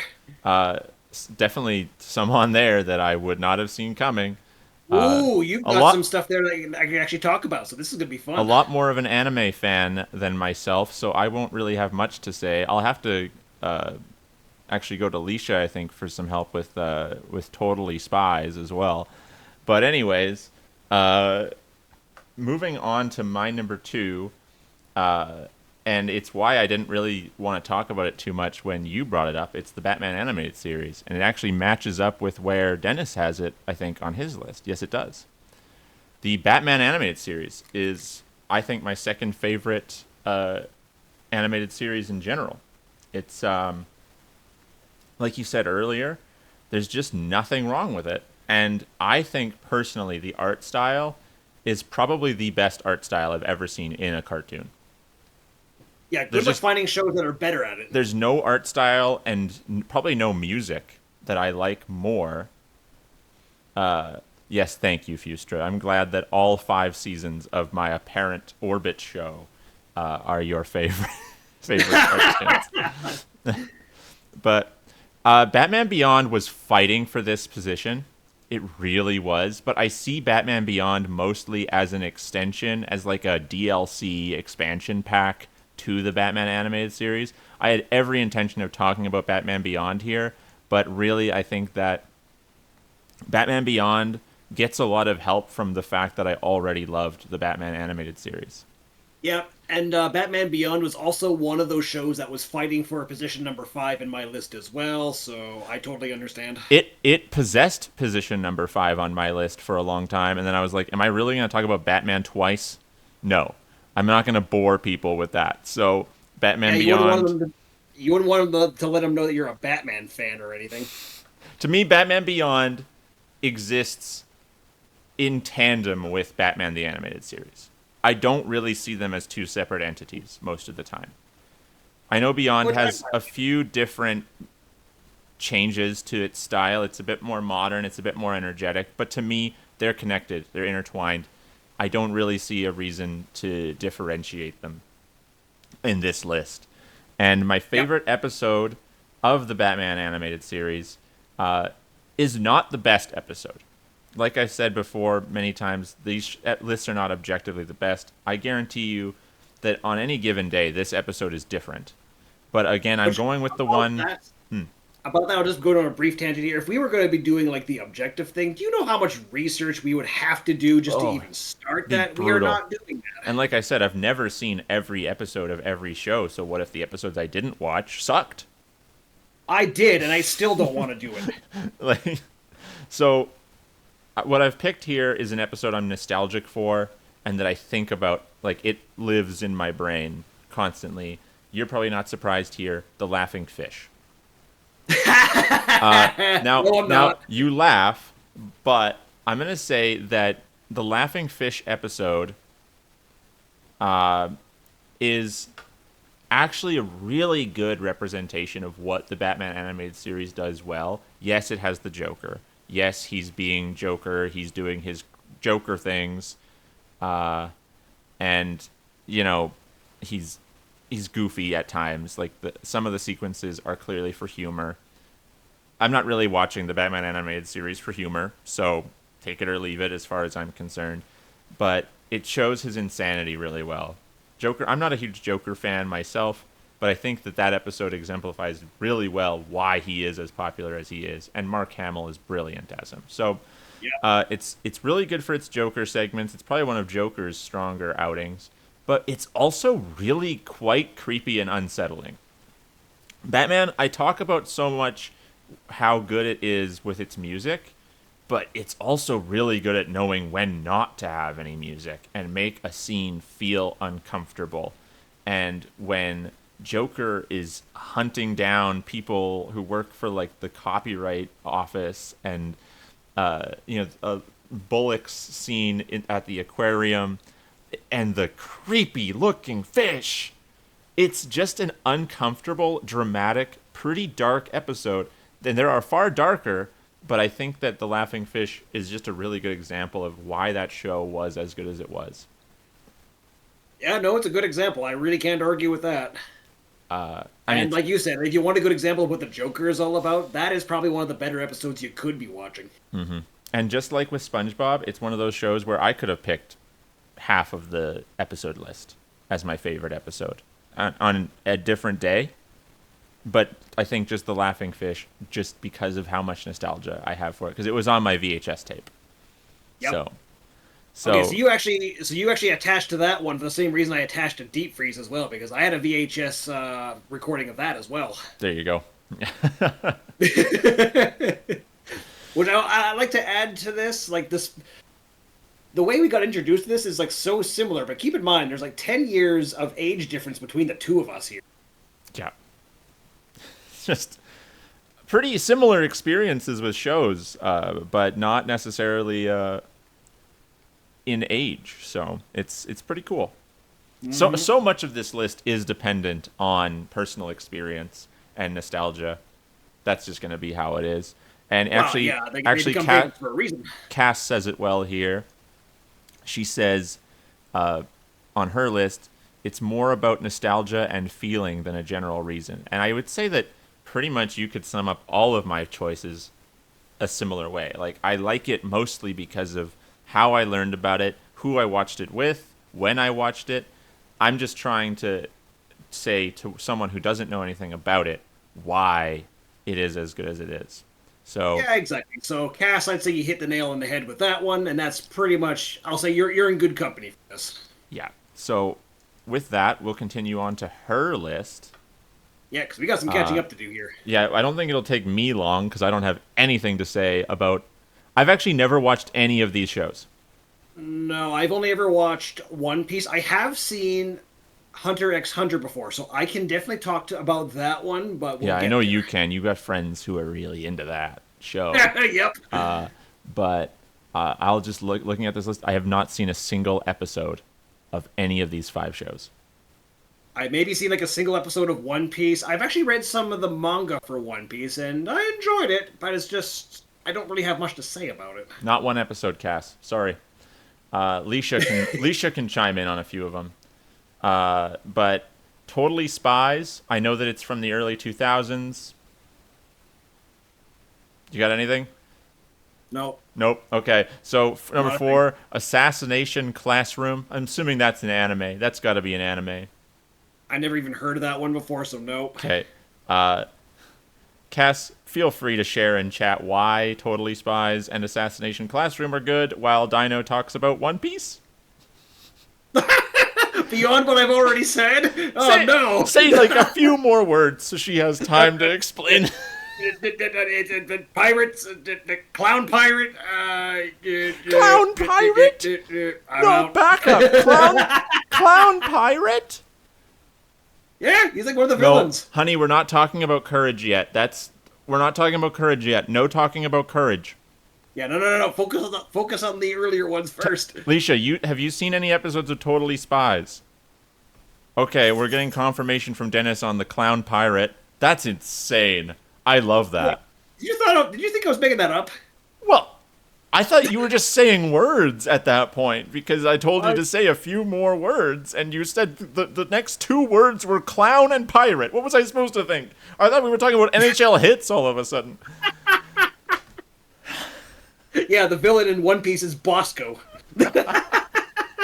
Bosco the clown! Huge save! I love that. Anyways. That would almost be easier to accept, to be honest. Totally Spies is totally a kid's show, but it's just kind of a fun girls show and like made me feel like I could do more as a girl and be a boss. Heck yeah. So Charlie's Angels for little girls. I like that. Big win. Let's go. Totally Spies, everybody. Check it out. Why do I feel like it was maybe meant to be a clone of, like, say, Kim Possible? I mean, if it's about spies, I could, and it's from the early 2000s. Like, I mean, spies were everywhere. Which sounds worse without the context of us talking about cartoons. I'm gonna walk away. Well, there's no walking away now. We're telling this to an FBI agent here. And of course, the recommendation comes from the FBI agent. Totally Spies was the show that convinced her that she could be an FBI agent. I see how it is. Yeah, I'll buy that. Okay, so, and since we just did our number 2s, we'll go up to Leisha's number 2. I've seen a few episodes of Kim Possible. Thought it was a fun watch. So Leisha went with Bluey at number 2. I know of the show, but I have not seen an episode of it. So you're kind of. I'm gonna do my best to tell people why Bluey is on this list. I'm thinking probably to some people that's a shocking pick. I mean, it is for children in its presentation, the way that Disney markets it. It is for very young children, and it's very good for that. I will say that it's very good for that. But Leisha, wait, is Bluey Disney? I don't think it originally was, but it is them now. Oh, okay, I see. I think when it was originally created, maybe not. But either way, Bluey, I think again, like if you never watched it, it is just a little kids show, but it does it's incredible. I would never list it as highly as Leisha would. She has the experience of watching it with her little sisters, and she's going to have that nostalgia, and she did connect with it very deeply. I myself didn't do that as much. It's not as much of what I would look for in a show, but I cannot fault it. I think it's a 10 out of 10 show because it does it has a very difficult task. It's set out to be a more nuanced, real world sort of show that actually kind of teaches kids about a lot of real life stuff that they're going to have to deal with, emotional things. It's emotionally deep, and that is a scary ground to step into as a kids show. You have to be very smart with how you present that as a kids show before you become overbearing and too focused on a message. And they walk that line so masterfully. I don't think I've ever seen a kids show do it before. Except maybe Gargoyles, because Gargoyles could have easily fallen no, into that same trap. No, Gargoyles is not for little kids. Okay, not for like tiny kids, no, but like for 10-year-olds, sure. And it's not a type of show. Bluey is a type of show that, yes, is for any age group can watch Bluey, little kids. And additionally, it is trying to teach a message. Gargoyles is trying to tell a story. And so it's going to go to darker places. That's kind of expected. It's a show about freaking gargoyles. But Bluey, I understand why it matters so much to Leisha. She's shown me it on occasion and shown me episodes where it's like the emotional maturity of that show is impressive. And the voice acting is also really convincing. And you care about that family. I don't think I've ever cared about like the types of shows that appear on Disney Junior. I don't think I've ever cared about a character in any of those, even when I was a child. So it's impressive. I'll give points to Bluey. Hopefully, Leisha, I did a good enough job of explaining why. Number two on number two, the Xbox 360. Yeah, fantastic show. I liked season 1. Anyway. Dennis, of course, has the Batman animated series. We've talked about that 3 times, so I think we'll skip it. Great no choice. Offense, Dennis, but I mean, we talked about it to death. We all know it's fantastic. We know exactly why. Although, do us a favor, will you? Please type in a favorite episode that you have. Yeah, go ahead and do that. If you have a favorite, we'll discuss it. Clint's got SpongeBob at number 2. More than likely, his favorite episodes come from the same DVD that I am picking from, so I think I know what. You've been watching more or less the same things, would you not? Ever since we were kids, yep, we've watched all the same stuff. So yeah, fair enough. Points to SpongeBob again. Great show. We've got the Bugs Bunny and Tweety show. Okay, I can say a little bit about this. I haven't seen a lot of it. I've seen one episode that I remember fairly well. I think, correct me if I'm wrong, but the Bugs Bunny and Tweety show, the gimmick with this, it was basically Looney Tunes, but it was focusing mostly on either Bugs Bunny stories or on Tweety stories. Like, those were kind of like your protagonist, almost in like the way like the Batman Superman show was, when they presented it like that. Yeah, in my brain, I lump it in with the rest of Looney Tunes. But yes, I believe that is the case. Yeah, and so the one episode I have seen, it was featuring Tweety and Sylvester, and they were going through a pyramid, going through the usual slew of traps and running away from mummies, which, under Tweety and Sylvester's watch, it makes for a good episode. I can tell you that for a fact. I mean, the Bugs Bunny and Tweety, just Looney Tunes in general. If I'm just talking about Looney Tunes in general, I think I'd have a difficult time picking a favorite episode, but the consistency of quality, the expectation that you're getting is so it's just a fun show to watch. The slapstick humor, mostly dead nowadays, I really appreciate in the Looney Tunes. And okay, it's mostly the one we had on VHS, which was Bugs Bunny Orchestra Symphony, where Bugs Bunny is conducting the orchestra. Classic. I know that bit. It's iconic, yeah. The Looney Tunes was always just a easy show to go to, and you know what you're gonna get. it's popcorn TV, right? It's Yeah, it's very much in the same vein as the Scooby-Doo Where Are You show as well. yeah, you know what you're getting, and it's gonna be good. So just sit back and enjoy. Which about this pick there, Sarah, if you are interested in more Looney Tunes, Orbit and I can definitely vouch for the Looney Tunes movie that came out not that long ago. We Yeah. were both pleasantly surprised by it. The Day the Earth Blew Up, highly recommended. Daffy and Porky. I did not think that combination was going to be as solid as it was, so I recommend it. Very fun film. And then at number 2 on Cass's list is Hunter x Hunter. All right, Cass, let me tell you this. You've got excellent taste, fantastic show. It's good enough where I don't have the entire series, but I did buy a few DVDs for it because it was worth adding to the collection.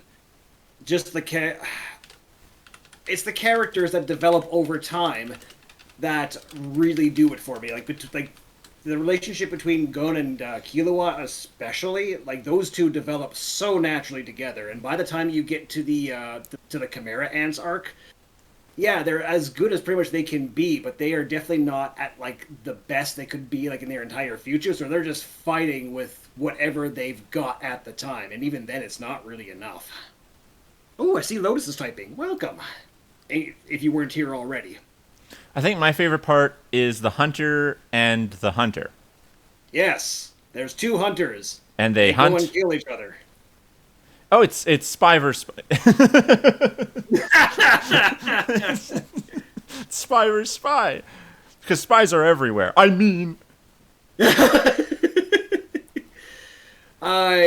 what else can I? I'm having a hard time explaining Hunter x Hunter without like going into specifics. I can do that. It's just I don't think I want to do that, or else I'm just going to be sitting around talking about it for way longer than I really should. But know this, Cass, that as your number 2, do not blame you one bit. I like the part where the hunter X'd the hunter. Thanks, Dennis, for your contribution. Very good stuff. Lotus is adding something, so I guess we'll wait a second for Lotus before we move on to our number 1s. You can't ask the question on chat? Apparently not. I don't know what could possibly have prevented her from doing that, but well, you can't possibly be saying something's going to auto ban you. You're Lotus. Yeah, you are the mod. Good luck. I think she's modded, right? I have her as a mod. Yeah, I'm pretty sure. Yes. I know this because Chat's not loading. What? Okay, well, that's actually kind of okay. So her because Twitch is broken. Okay, well that's kind of fine because we weren't really going to rely on the Twitch chat anyways. This is the channel we were going to rely on, so that's fine. What is the theme or question for the top 5? Did you not watch the video either, Lotus? You said you were the one who made fun of us for the video. I thought it's our top 5 animated series. That was the thing. So yeah, don't worry, Lotus. You didn't come in too late. You've still got time. We'll still read it. A list. We'll still read it if you post a list. You thought it changed? Oh no. Yeah, it's exactly as you thought it was to begin with. Okay, good. Hunter x So Hunter yeah, was get your going to choices be- in. We'll get them. We'll get all 5 of them. Okay. So, do you want to do your number 1? Yes. Okay, let's get to there. Let's go back. Why am I even... Okay, I'm just going to go back to your predictions as a formality at this point. Mm-hmm. So I ended up with 4, 5, 6, 7 out of 10 possible points. That's pretty good.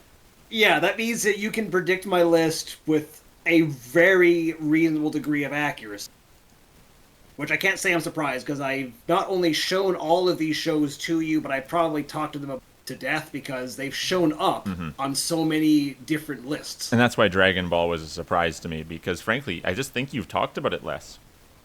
Well, to me, maybe just because you know that it's not really my thing, but I think that's probably what happened, and I think when we did a lot of our top 5 show lists, it didn't make the cut because I don't think we actually ever did a top 5 animated show. I don't We think so. just did like a top TV shows or top like movies, Mm-hmm. and so Dragon Ball Z usually got kicked to the wayside by something else.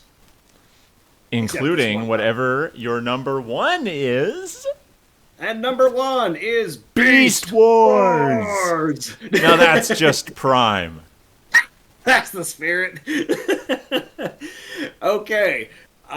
This is the other show that was also made in Canada as well. Reboot and Beast Wars were made by the same studio, so they're both Canadian.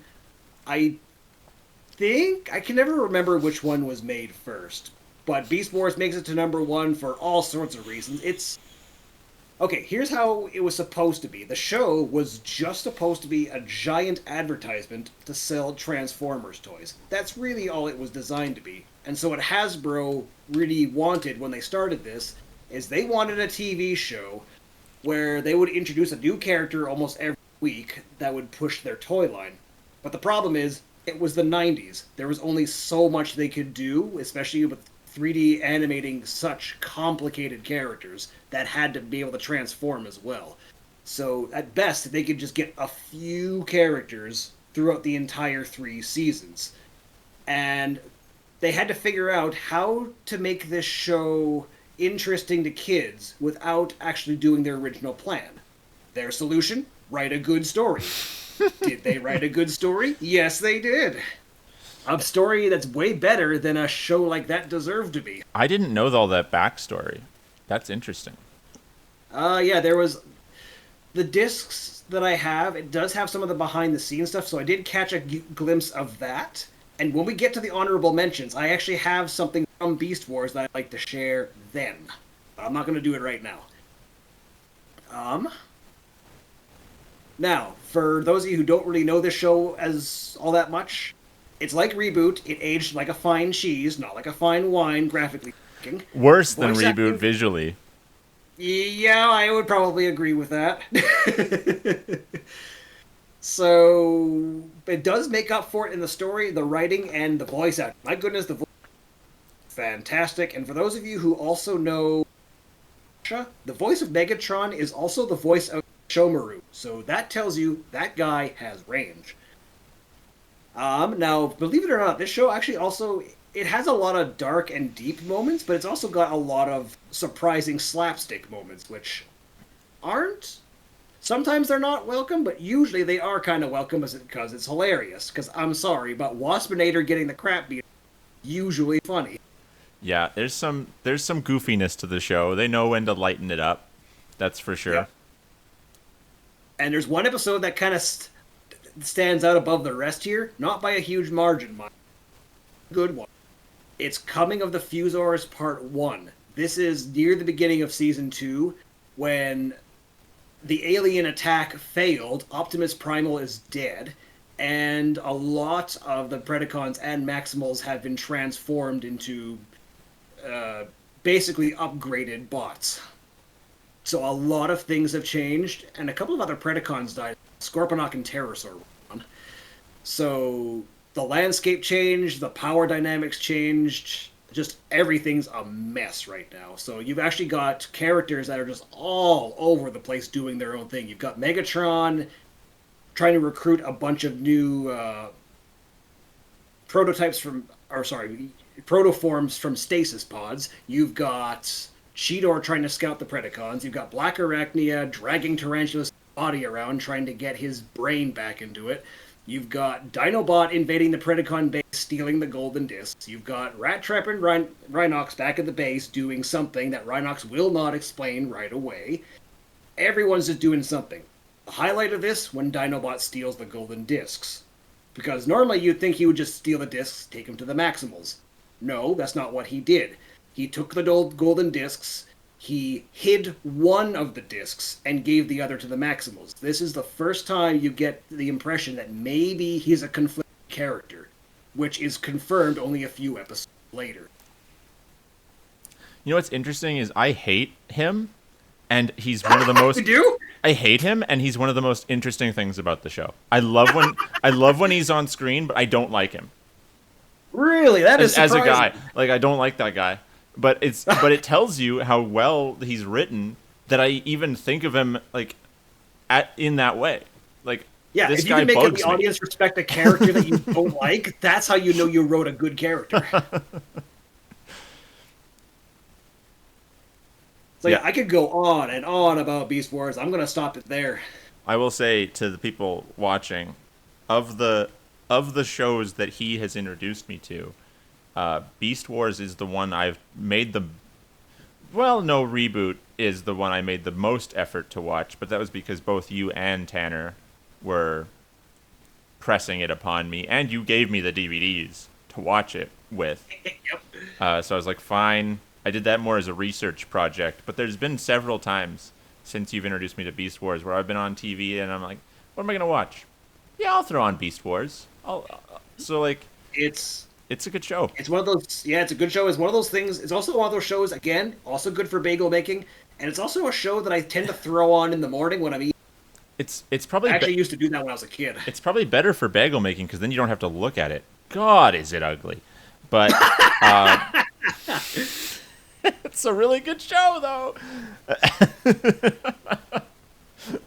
It's good despite its ugliness.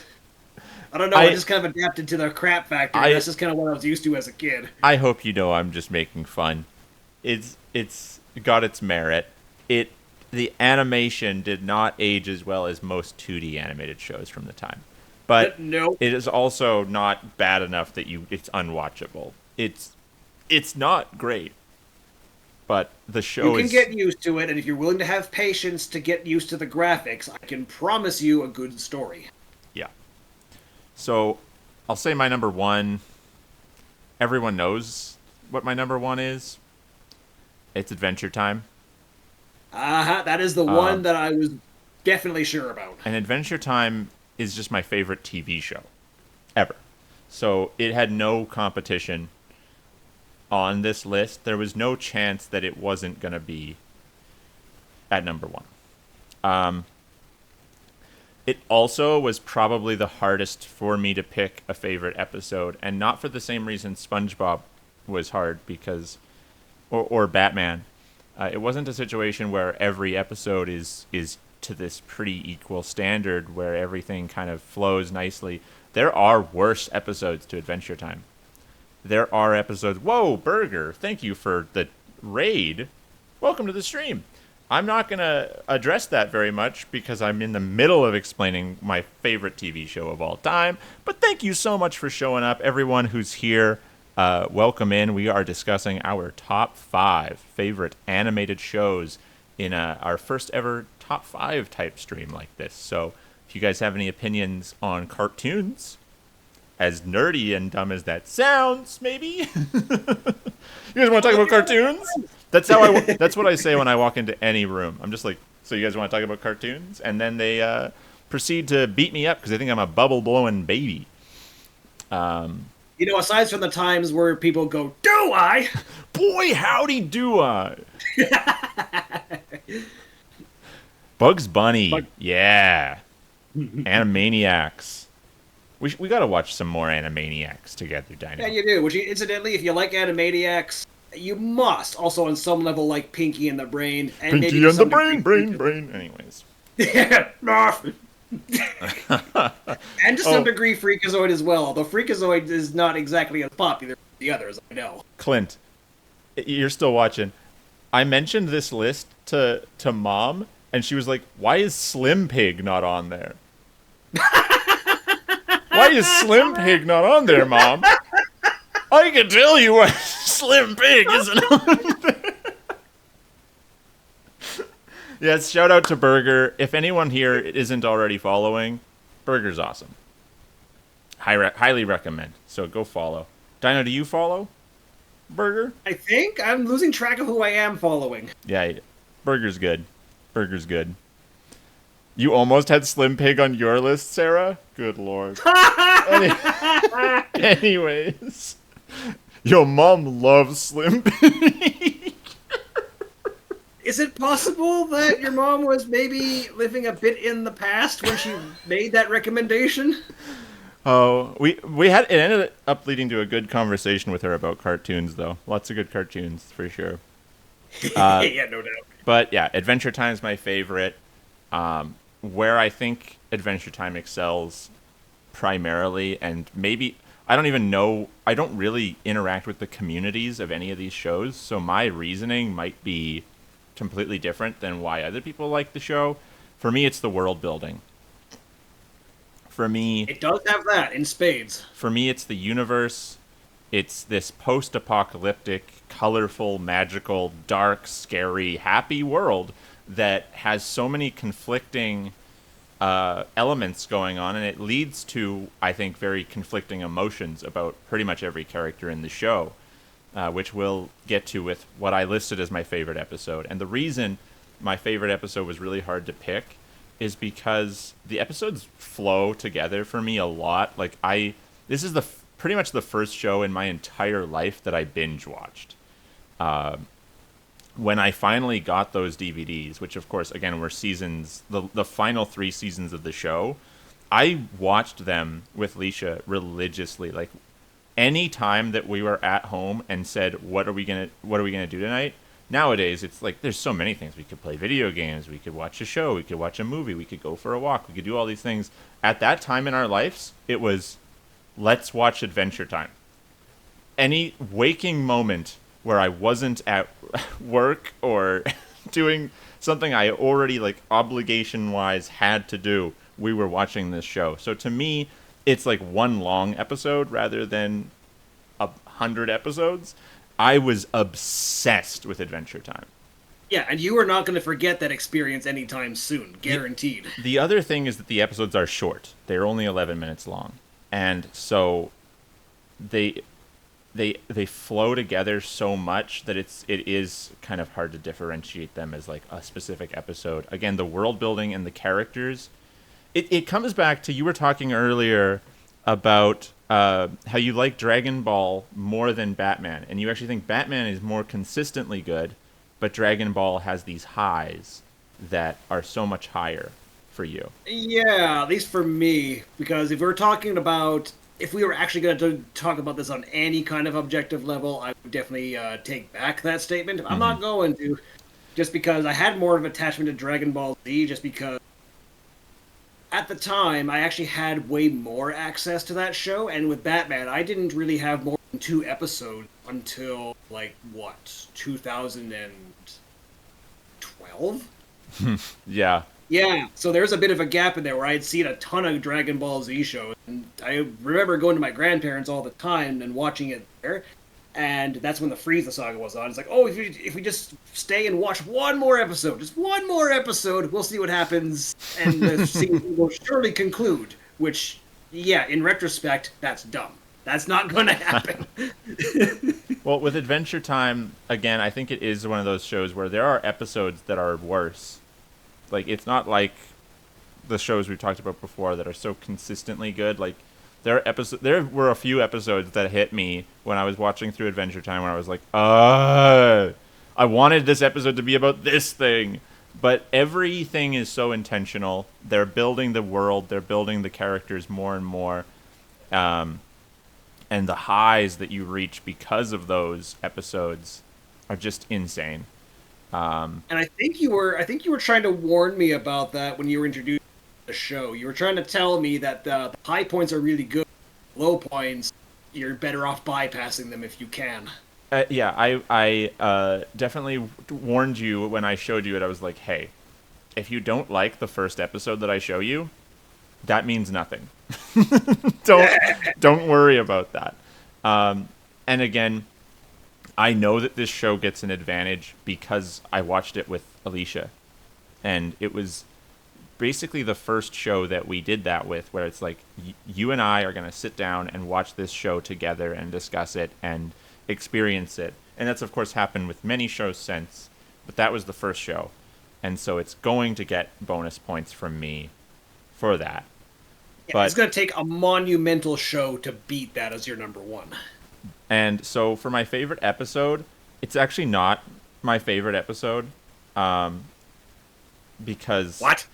no, hear me out. Like you said earlier, there was a specific arc you would like to pick, and we weren't doing that. We were doing just Okay, I see. it. So I wanted to pick a singular episode because the Islands arc I love, and that's actually what I eventually showed you the whole Islands arc.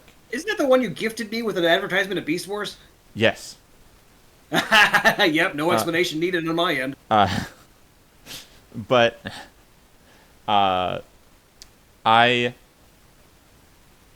if I was just to pick a specific episode, I ended up rewatching a bunch yesterday, and I wanted to go with the episode Rattle Balls. Rattle Balls is an interesting episode, and if you haven't seen Adventure Time, you're about to hear a bunch of words in combination that make no sense, and that's just Adventure Time. Like I said, it is a post-apocalyptic, happy, magical, colorful, death, scary world. It's weird. Adventure Time's weird. So this is basically our podcast. That's why I said this was like podcast-ish. Anyways,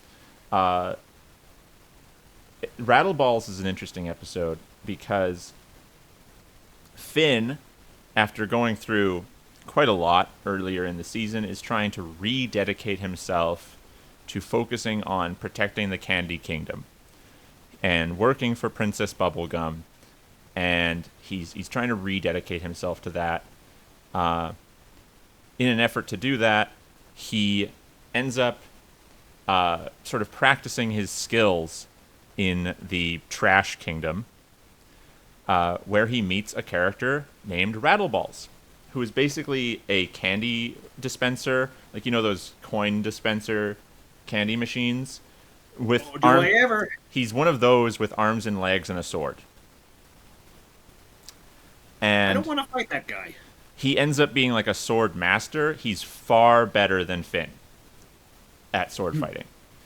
And so Finn recruits him, like basically begs him on his hands and knees to teach him how to be a better swordsman.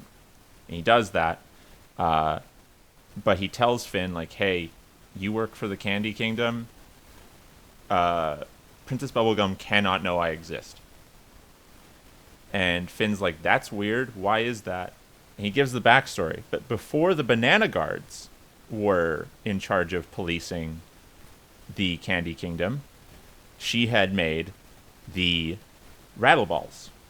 And there was a full army of guys like him that were extremely talented, trained fighters. But they were too good. And when they had cleaned up all of the crime in the Candy Kingdom, they started creating like underground fighting rings and started creating their own crime, really. And so she had ordered them all to be destroyed. And it was all her wrongdoing.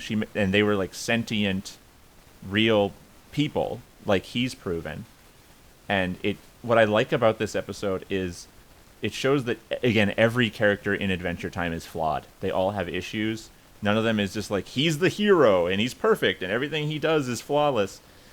Princess Bubblegum supposed to be the good princess, right? Like she's the Candy Kingdom's the good kingdom and they're happy and everything's nice. And she maybe had a few genocidal moments every now and then. You know, it's like, to me, that's awesome. That's so cool that she's not this perfect, happy princess. She just straight up murdered all of the Rattleballs because she was like, well, you did your job, time to die, essentially. Yeah, go bye-bye now. And he survived, escaped, but he's said, like, even though he escaped, he is unfortunately still programmed to listen to her. If she tells him to do something, he will do it. Oh, that's a good incentive to not seek her out again. So he tells Finn, don't tell her about me. What does Finn do? Finn's a flawed character, and he had agreed earlier in the episode that he was going to commit himself 100% to Princess Bubblegum. So he goes and tells her. Unsurprisingly, they send like a platoon of Banana Guards to kill him. He takes them all out. And she's like, see, I told you, he's nothing but violence. And Finn's like, no, look, they're all fine. He just hit them. He didn't kill any of them. she's been saying the whole time that he's a killing machine. That's all he does is kill. And he's clearly not doing that. So he says to her basically like, hey, if you want me dead and you want to go kill me, I'm not going to stop you because I programmed to listen to you. She ends up faking his death because the banana guards are now scared of him. So she says she killed him, but basically turns him into a vigilante, gives him like a hood, and says he can only come out at night, and he becomes like a Batman type character in the universe of Adventure Time. Must be one heck of a hood considering he's a gumball machine. But I think he's such an interesting character, and the fact that he didn't exist in this universe until this episode, and within 11 minutes they're able to flesh him out to that extent, I think is awesome. Oh yeah, I keep forgetting. It's 11-minute segments they have to do this. Mm-hmm. So, Rattleballs, if I was just to pick one plot, it's like one episode, one 11-minute segment that isn't an arc or anything like that, Rattleballs, I think, sums up a lot of what I like about Adventure Time. In such a short amount of time, they can expand the world in an interesting and compelling way and make you second-guess everything you know about a character. So, excellent episode. Cool. We actually made it through the entire list, and not bad timing. That was the awkward silence portion of the stream. Well, I mean, that usually happens at the end of our list anyways, because we spend so much time. Well, I guess... Oh, but we're not done. I know we're not done. I know we're not done. It's just usually when the two of us are done. Usually, I keep forgetting that we always did this during our lunch break, so usually we had to do this in a rush, so there never even was time for an awkward silence. In fact, we just had to keep going on and on and on as fast as possible to get everything in, and even then we still didn't succeed. But you're right about the silence in that after we would finish writing these lists, there would often be sort of a moment of reflection. Especially because we're ending with our favorite thing. Like, it's usually a pretty big one for us. There's a lot of emotion behind why we like that thing, more than likely. And so it does take a bit of just like, and like letting that sink in for the other person too. It does, and it's usually a good time for question period as well. So we always try to make sure that if we have questions, save the most time for number one, because that's probably where most of the questions are going to come up. And do you have anything to add about Adventure Time, or is that where we're calling it for that show? I don't know, I'd say just call it for it. I mean, you added some stuff at Leisha's Adventure Time placement as well. Yes, and there's not really much more I can add beyond that, because I haven't seen... I've seen a few episodes, just not really enough to really add anything that's worthwhile. Do you want to see the Rattleballs episode? Why not? Okay, I'll show it to you soon. Isn't it on the disc? I don't think so. Oh, okay, yeah. No, you gotta show me that then. Okay. So at Leisha's number one placement, she has... Wait. Oh. We still got Lotus here. Remember, Lotus came in. Oh, right. I forgot. I got excited because I saw Justice League. Yeah, I can't blame you. Okay. Here's the thing. Justice League Unlimited. I don't know what iteration of Justice League that is. I'll just double confirm it. I mean, everything was called Unlimited at some point. Spider-Man and freaking Justice League. That was a popular word in the 2000s. Yes, and Spider-Man has been so notorious for doing stuff like that I really can't tell the difference between the spectacular Spider-Man and the amazing Spider-Man. Justice League Unlimited is what I thought. It was 2004 to 2006. Maybe I've seen it then. I'm a big fan of The Flash. I'm a big fan of Batman. So, unsurprisingly, I'm a big fan of the Justice League. I'm a big fan of Aquaman. No, not buying it. Okay. I'm buying tickets to see Aquaman. Anyways, Justice League is awesome. Hard to say no to that one. I mean, DC. You can disagree with me on this if you want to, but DC's always been better at animated series than Marvel. No, I'm actually going to agree with you on that, because as fun as Marvel is, it's tends to be a little less polished, especially if you go with Spider-Man as your example. Because my goodness, pacing issues is where it suffers. But with DC, no, DC has got pacing down. They tend Got to down. they tend to have a little bit more effort put in, I feel, and they tend to tell a more compelling story. Sorry, Yep, they do. Spider-Man. Sorry, X-Men. Sorry, like X-Men.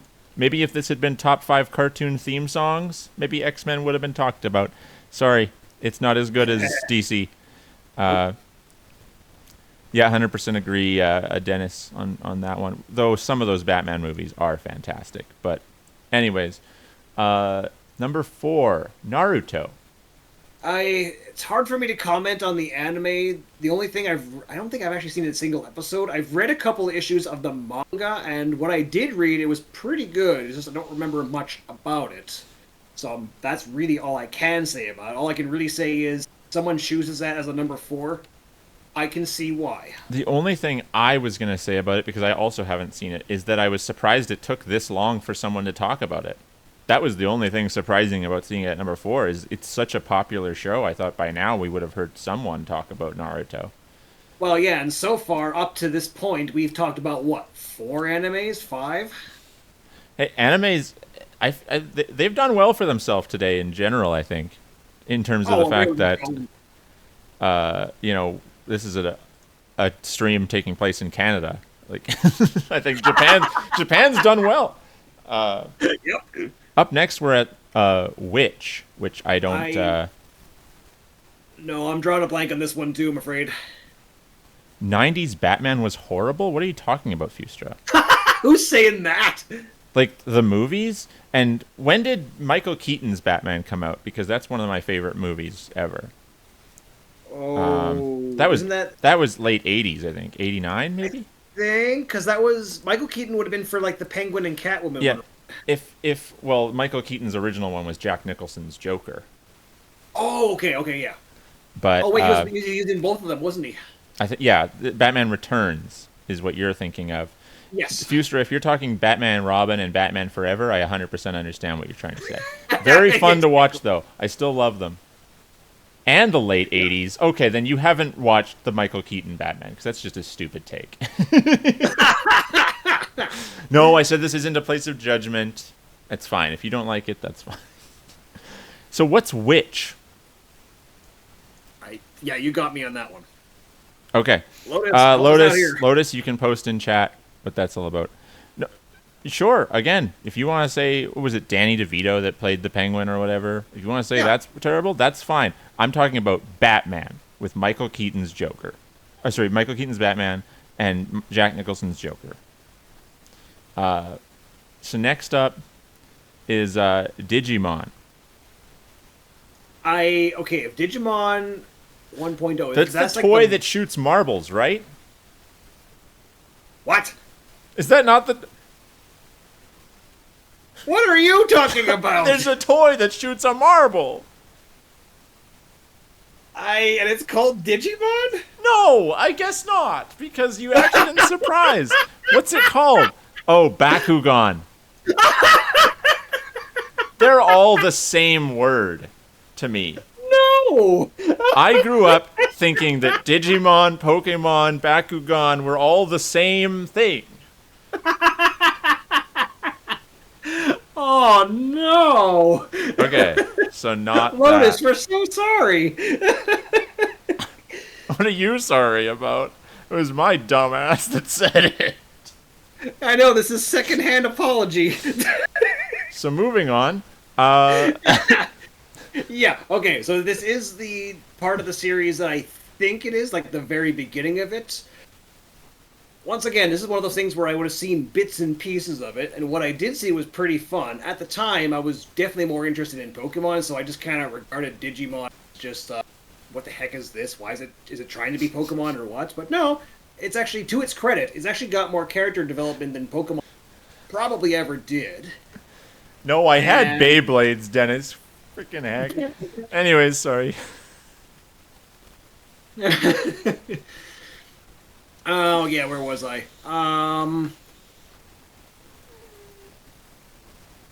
Okay, nope, that thought is gone, but I will say this. I do remember the first Digimon movie as well, which does tie in. I think it actually is canon. Yeah, it is canon to the show as far as I can tell. That was actually kind of worth watching as well. It was probably one of the better anime movies out there, if for no better reason, actually canon.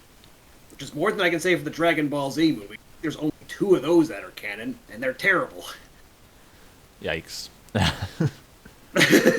Well, Dragon Ball is really good for the live action. Anyways, I'm going to read Lotus's description of Witch here. It's an Italian fantasy magical girl comic series created by Elizabeth Known.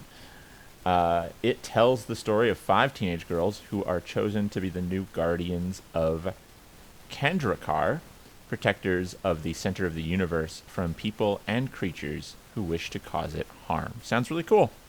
And it also sounds a bit like Sailor Moon, to be honest. A few similarities, anyways. It sounds like Totally Spies to me. Yes, just like that. Anyways, to the second one, Digimon. The life forms in the series revolves. Digimon. The life forms the series revolves around monsters from various living forms living in a digital world. Which, yep, that is definitely a good way to describe it. A parallel universe that originated from Earth's various communication networks. Yes, that is a very good way to put it. So it's Reboot. Think of it as like maybe a mix of Reboot and Pokemon, if there was ever such a combination. Reboot, come on. Anyways, sounds cool. To quote J. Jonah Jameson, out! To quote J. Jonah, pictures of Spider-Man.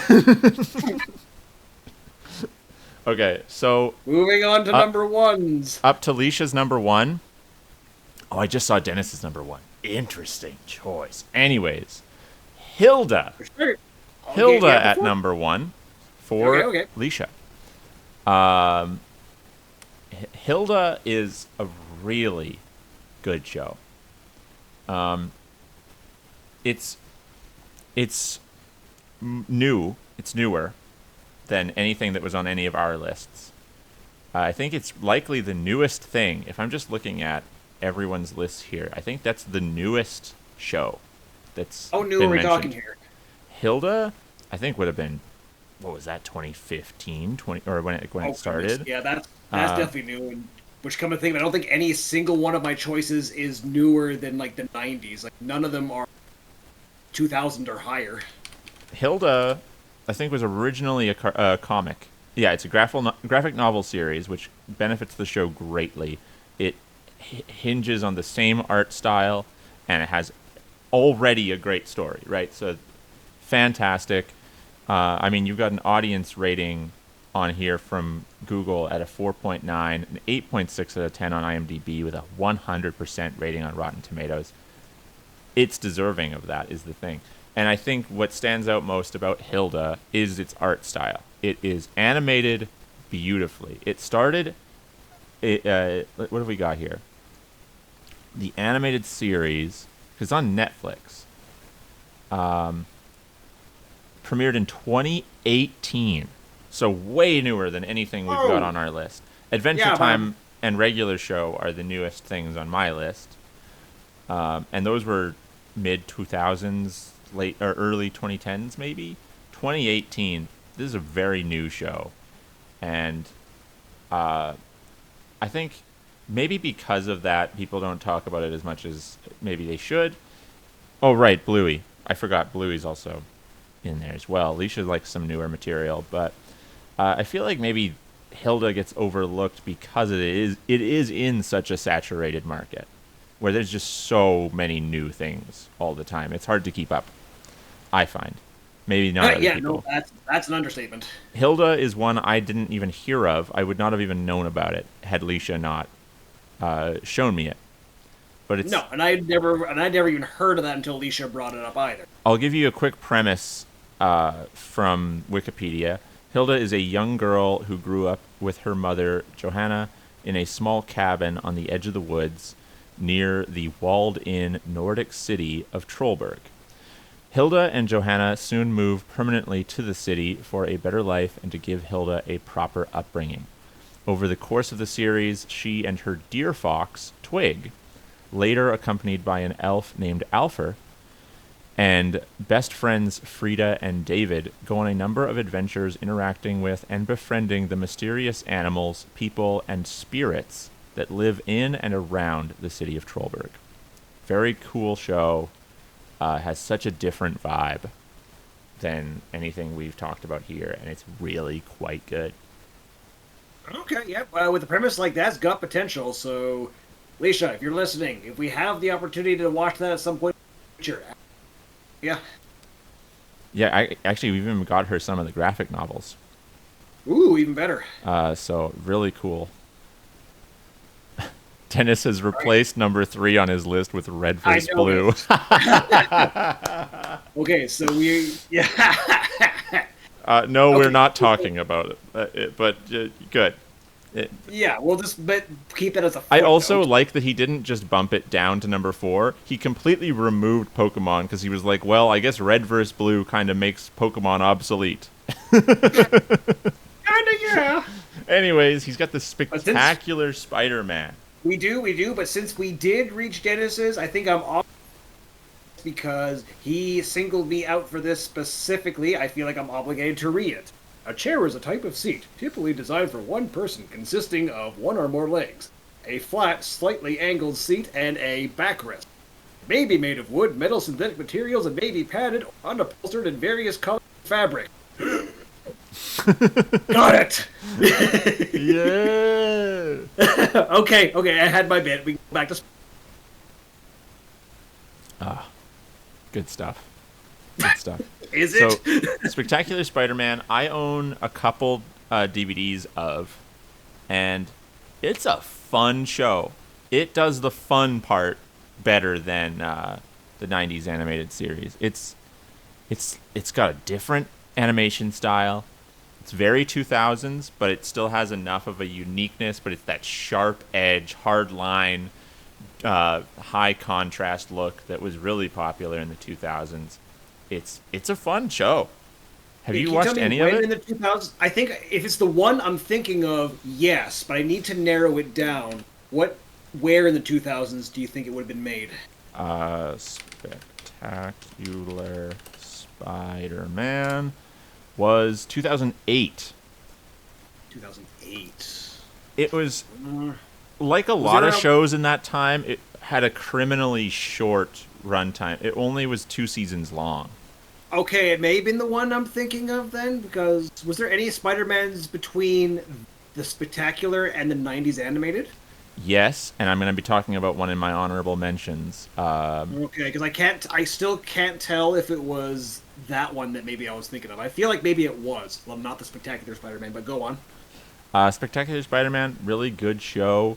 It was never my favorite take on Spider-Man. Again, we'll be talking more about that in my honorable mentions. But definitely belongs on this list. You know what? I'll add that to the list of shows I gotta show you an episode of because I have some DVDs of it. I wonder if Leisha put them in our DVD binder or if they're still in a case somewhere. But Yeah, please subject me to a few episodes, because now I need to confirm whether it's actually the show I'm thinking of. And even if it isn't, I should probably... yeah, I mean it's worth watching. Very good. Glad to see it got some love yet today. Clint with the Clone Wars. Now this is another A show. very unexpected take. This is another show. I'm not surprised, but this is another show that's I thought about. I thought about a lot of shows getting ready for this list because I could not think of my number 5. And it's another one of those shows that didn't make it just because I haven't seen enough episodes.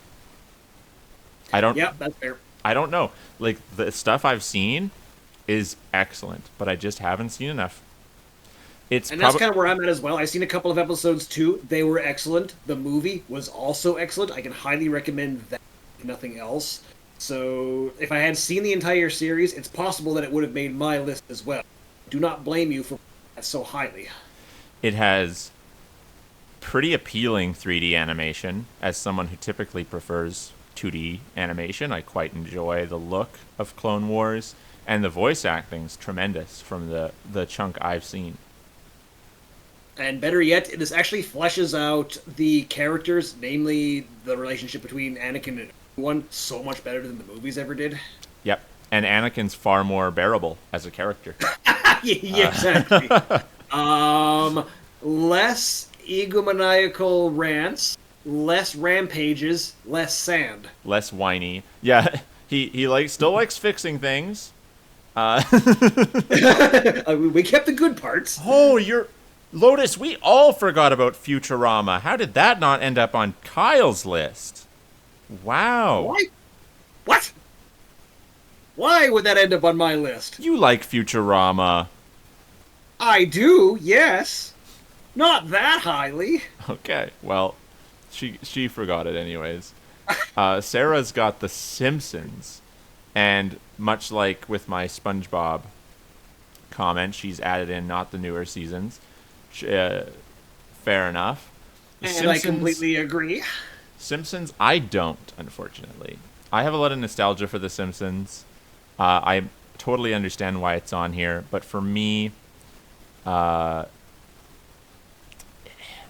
was pretty hit and miss, I felt.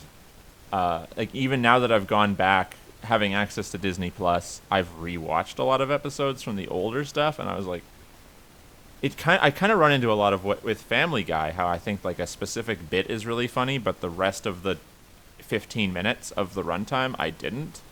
Oh, really? There are episodes that are incredible of The Simpsons, but I can't watch it like a full season. I wouldn't be able to. No, it is one of those shows where you do have to pace yourself a bit because it will feel very samey after a while. I know I have made bagels to this show as well, but I have limits even when I'm doing background. Like, it's good background noise, but it can get old. Now we've got two different people picking Courage the Cowardly Dog at number 1, which is high praise. That's something. That, like, I can't attest to it, I can't deny it, but it says something when two different people are saying it is their favorite show. Favorite exactly. cartoon. Exactly. So we've got Courage the Cowardly Dog at number 1 that two people chose, and Nanland at number 5 that two people chose. I don't know if there's a connection here. Batman the Animated Series got 2 different number 2 votes as well. Oh, yeah, and it was featured 3 times. Yeah, why did I forget about that? So if we were going to make a definitive objective list, it seems like Courage and Batman probably end up on that list. Yeah, okay, that's fair. Adventure Time got it on here twice, but in fairness, from two people who have the same sort of reasoning as to why it's on there. So yeah, it's almost effectively from the same person at this point. So, Courage the Cowardly Dog, I imagine it's about a dog named Courage who is ironically cowardly. Yeah, that's definitely part of it. I bet the irony there is really quite something. Yes, I'm sure. Now, sadly, I can't really say much to it because this was one of those shows where I plenty of commercials of, never really got into it. So, sorry, Cece and Lotus, I can't really say much more than that. Yep. Help us out here if you can. I can vaguely imagine what the DVD cover looks like. I feel like I've seen it in stores, but I have no idea. Well, that's more than what I can do, so congratulations. Clint makes a good point here. He says Simpsons just for Ralph and Dredrick Tatum is what he says. What I think Huh? No, listen to me. What he's truly saying is that the side characters are funnier than the actual Simpsons are. Oh. At least that's what I'm saying. Because really, that show is, I'm sorry, as much as like you see Bart and Homer slapped on t-shirts all the time, the Simpsons themselves are not what makes that show funny. No, I agree. The side characters absolutely are the stars of the show for this. Because, I mean, let's get real here. You're watching it to see what Mo Sizlak is going to say. Yeah, my favorite characters are Skinner and Ned Flanders. And, like, I'm sorry, they're like, just not Bart. No. Anything but Bart! Although I will say this. No one can scream like Dan Casanella, so... Oh, absolutely. I'm not bashing the voice acting at all, but I'm, like...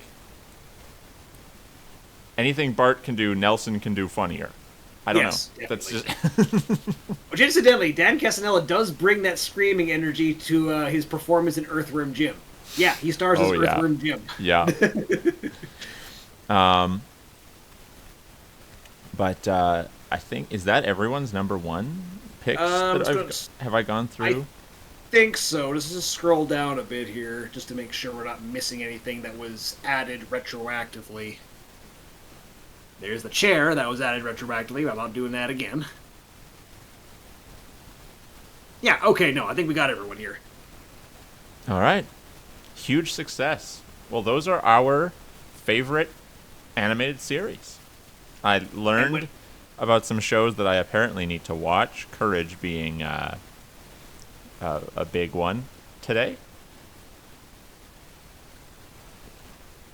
And what can I add to my list from this? I know there's a couple of shows. I really need to Recess, because I would definitely love to go back in time and catch a few more episodes of Recess? Man, I want to rewatch the movie too, because Sign me up for that. That was a movie that you ever hear the name of something and it just like activates this like ironically from the dark recesses of your brain, the locked up, hidden in the cabinet, locked in the corner type memories. And you're just like, oh my god, Recess. Yes, I have most definitely had that experience. The problem is I can't remember any specific instances of it. I just know it has happened before. Okay, so to finish off, you want to have a bit of a roundtable discussion of our honorable mentions. Yeah, we got to do some honorable mentions here. I have such a list of stuff I wrote down, and I want to just quickly rattle off some names, just really fast, of shows that, from what I've watched, I like better than Spider-Man, but aren't on this list because I felt I hadn't watched enough episodes to be able to fully say that and be confident that it is better than Spider-Man. So, here we go. For that specifically, we've got the Lilo and Stitch TV series. Oh, yeah. Gravity Falls, Archie's Weird Mysteries, and the Spider-Man the New Animated Series is what it was called. It's from the 2000s, but it was a 3D animated Spider-Man. Now that one I can talk about a little bit because I did have it. I had one DVD as a kid. Cass will quickly say Gravity Falls is actually Vandalex, the guy who sometimes is on the stream. It's his favorite show, bar none. And so I've been meaning to watch it. But I had DVD. I had a DVD of Spider-Man the New Animated Series that was only like 3 episodes. Archie's Weird Mysteries, we had a VHS tape. Loved it. Loved it. But I had 1 episode, so really I can't say it was like my favorite show. Gravity Falls, I've only seen a couple episodes because I watched the first couple and I was like, this is so good, I'm gonna buy it on DVD. But I don't want to watch it on Disney Plus. I want to watch it on the DVD. And Lilo and Stitch, the animated series, I had a comic book of it that was literally just the comic book adaptation of 2 episodes. And then I saw a couple when we actually got satellite TV. They ran it on a rare occasion. I saw an episode because it was like it's just timing. Right, I never was available when the show was on, but I saw 1 episode on live TV. So I love those shows from the little bit I've seen, especially Spider-Man the New Animated Series and Lilo and Stitch. And the little bit I've seen of the Spider-Man New Animated Series is like just so much better than the 90s show. But I just couldn't put it on here because I've seen 3 episodes. Okay, that was the deciding factor. Oh, Clint, you're thinking of Earth's Mightiest Heroes, The Avengers, which I had half of the first season of. And you know what? I could have probably made a case for why I was allowed to put that one on. That is better than Spider-Man. Thanks for reminding me of that, Clint. I had forgotten. Oh, now we're going to do the whole list all over again. Oh, here we go. No, I probably would have made it, actually.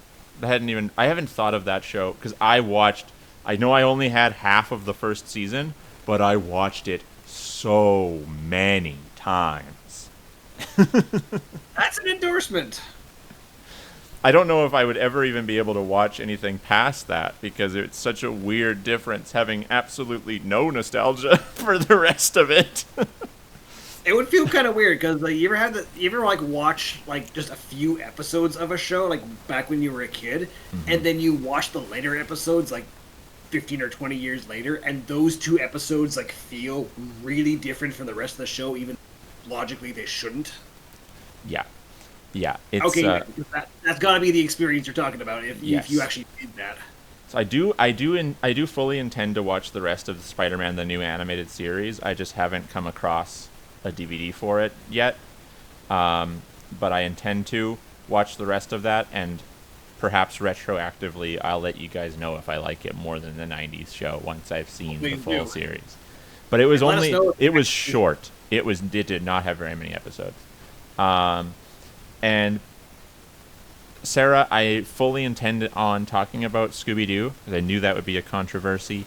I knew that as soon as I was talking to Leisha at all about even the concept of doing this list, I knew that that was going to be an issue. Once I actually read my list out and people didn't see Scooby-Doo on there, I knew I was going to get questions. I will talk about that after I let Dino speak for like a moment because I've been yammering on about the shows I haven't seen enough episodes of to fairly judge. Now it's time for this bozo to yammer. I was like, oh, not this guy. Oh, here comes this guy. All right, get it over with. Like you, definitely had some struggles figuring out what I was going to put at number. Actually, for the longest time, I actually had an anime, obscure one too. It was Bubblegum Crisis Tokyo 2040. That one, You showed me a couple episodes. Very good. It is good. There's only one reason that I didn't make the cut. Okay, it's Piglet. because I was searching. What? I'm sorry, I made a really insensitive joke. You stumbled a little bit, and I said, "Okay, Piglet." I didn't. You know, you could have at least made a Porky Pig joke there. It's all for now, folks. Okay, yeah, this one didn't make the cut for the simple reason I was searching for a specific episode to talk about. Problem is, there really isn't a favorite episode that I can really pinpoint as a favorite for that. I just kind of like the show in aggregate, not really because of one specific episode. Mm-hmm. And Reboot was just way stronger in that department. Probably more to say about Reboot too. Yeah, exactly. But for anyone who knows me, they'll find this as a surprise. I will stun people by saying that the Bubblegum Crisis that I was debating about, that's a remake. If you know me, you know that I do not really care for remakes. Like, I really have little patience for remakes, reboots, remasters, reimaginings, any of those. It's funny that Phil isn't here today because, I mean, he and I have had those. He thinks I'm an old geezer for not liking games that update. But, oh boy, you haven't barked up the dino tree yet. Yeah, no. Now that guy's a dinosaur. Hey, I have my name for a reason, you know. He knew what he was doing. This is one of those rare exceptions where I prefer the reboot strictly by the merits of the show itself. It's just a better show. The first one was actually made way back in the 80s, and it was rough. You know, I find that interesting. I think you've probably told me, but I had completely forgotten because, like, when I was watching it, the few episodes you showed me, it seemed, it was just, this is a natural production. Like, it doesn't feel like they're like ham-handing it to fit what a remake is supposed to do. Yeah, no, they're doing something completely different from it, which is good because with the problem with the original is it meandered too much, and so whatever story they were trying to tell, it never actually did get concluded. In fact, the show was actually canceled before they could conclude it. Had to release a separate DVD of Bubblegum Crisis Total Crash, like as a separate series. More like Total Crap. crap, mega crap. Jameson has had a big night. Jameson MVP of the night. But yeah, that was one candidate for slot number 5. The other two because I was thinking, you know what? I don't really have any comedies. So the Tick was a potential candidate. So you were not wrong to include Yeah. Guess. Because the Tick is hilarious. I knew that and Freakazoid would be at least getting considered while you were thinking about animated series. Yep, and Freakazoid was the other one in consideration, so you weren't there either. I like Freakazoid. It's a pretty good show. But the Tick, I think, is just like better. Yeah, it's a better constructed show for sure, and it's a lot more clever. Freakazoid is clever in his own way, but it's also raw stupidity at times. But I mean, it is a Spielberg cartoon, so if you've seen Animaniacs or you can peg Freakazoid pretty well. Yeah. So any others that you were Oh yes, thinking of there's putting only on? one. Yeah, there's only one other honorable mention that I have. It's actually not an honorable mention for a new show. It's actually an honorable mention for an episode. This would be from Beast Wars. The reason it's an honorable mention and it didn't make it into my original Beast Wars, it's because the episode doesn't actually exist. There was an episode that was written.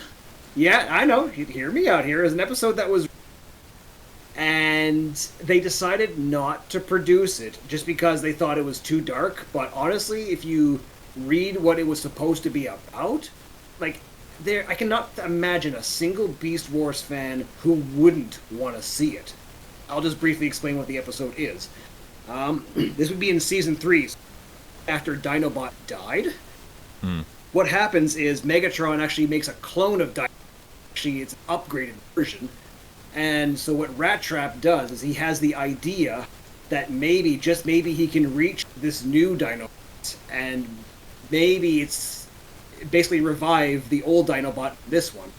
How he was supposed to do that, I'm not really quite sure on, but he makes the attempt, and it becomes very clear that this new Dinobot, he can't possibly become the friend that he lost. I'm And surprised that Rat Trap's the one doing that too. That's an interesting. I know. Like that is, yeah. I want that episode. Exactly, and it's just like who wouldn't want to watch that? Too dark? Absolutely not. This would be awesome. Mm-hmm. I see that Dennis has put an honorable mention. He said Max. I don't know what that even is. Oh, did he put it in the chat or? Yeah, it's MAXX Max. I feel like I've seen the name before, but I cannot say anything.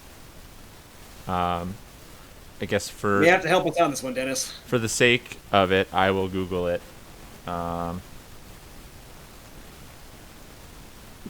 Max animated series. Oh, the art style is crazy. What is this? Maybe I better start looking that up too.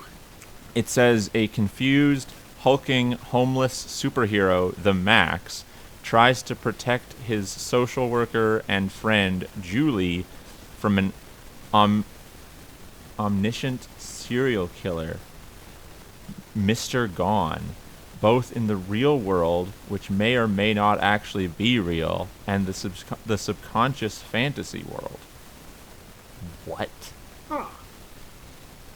That sounds kind of crazy, but that's got a lot of potential. That, and it looks nuts. It's TV 14, so it's wow, this looks crazy. Okay, that definitely warrants an honorable mention. From the 90s, so it's a pretty safe bet that it's the actual heart and soul was put into it. Oh boy, hey, here comes my bias. Here comes my bias. Chugga chugga chugga. The bias train is on its way. Looks very cool. Never heard of it in my life. No, and now that I've seen it, I'm positive that I have not seen it before. I was thinking maybe I've seen the name, but no, I'm convinced. I must be thinking of something else. Charlie's favorite cartoon. Charlie's favorite cartoon.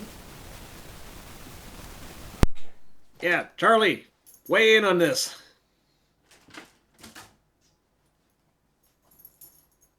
Shooby-Doo. Shooby. Did we just lose orbit? Am I all alone here? Ready. Okay. Oh, no. We're gonna do this. Yep. Come on. Yeah. Okay. Orbit, come back. Help me. Please help me. I'm all alone. Guys, Kyle can't read chat or hear me, so he didn't know I was gone. Okay, yeah, now I can hear you. What the heck happened? I had to go get a Scooby-Doo toy and also go get Charlie. Baby Oh, Charlie. okay. His favorite cartoon is Scooby. He likes it. Okay. Um, Do-do-do-do. oh, thanks for the We got kisses. some honorable mentions from Cass here. We've got Camp Laszlo. Don't know it. Rugrats, I do know. That's yeah, I can actually see why that would make an honorable mention. That is also one of those shows. A lot of stuff is going. As an, you're gonna get so much more out of it. Okay. Quick read on Camp Laszlo. Oh, that's a long write-up, so I'm not going to read that one. Camp... what? Here we go. Maybe this will be a shorter... Bean Scout Laszlo, a fun-loving, free-spirited monkey, and his two bunkmates Raj and Clam wreak havoc on a very structured summer camp. Huh. I like the art style. I don't know what to make of that premise though. I'm imagining it's bonkers. From the sound of it, probably bonkers. It is probably a Bunkers. That show. was a fun show from the '90s. Charlie. I had to. Hello, Charlie. Hello. Your best boy. Mwah. Oh, thank you. Thank you for the kisses. Yeah, this looks good. It's wild, but I loved it as a kid. Sounds like a fun time. It looks like it's wild. Then I got a couple more that I figure I have to address. There were a couple shows that almost beat out Spider-Man just based on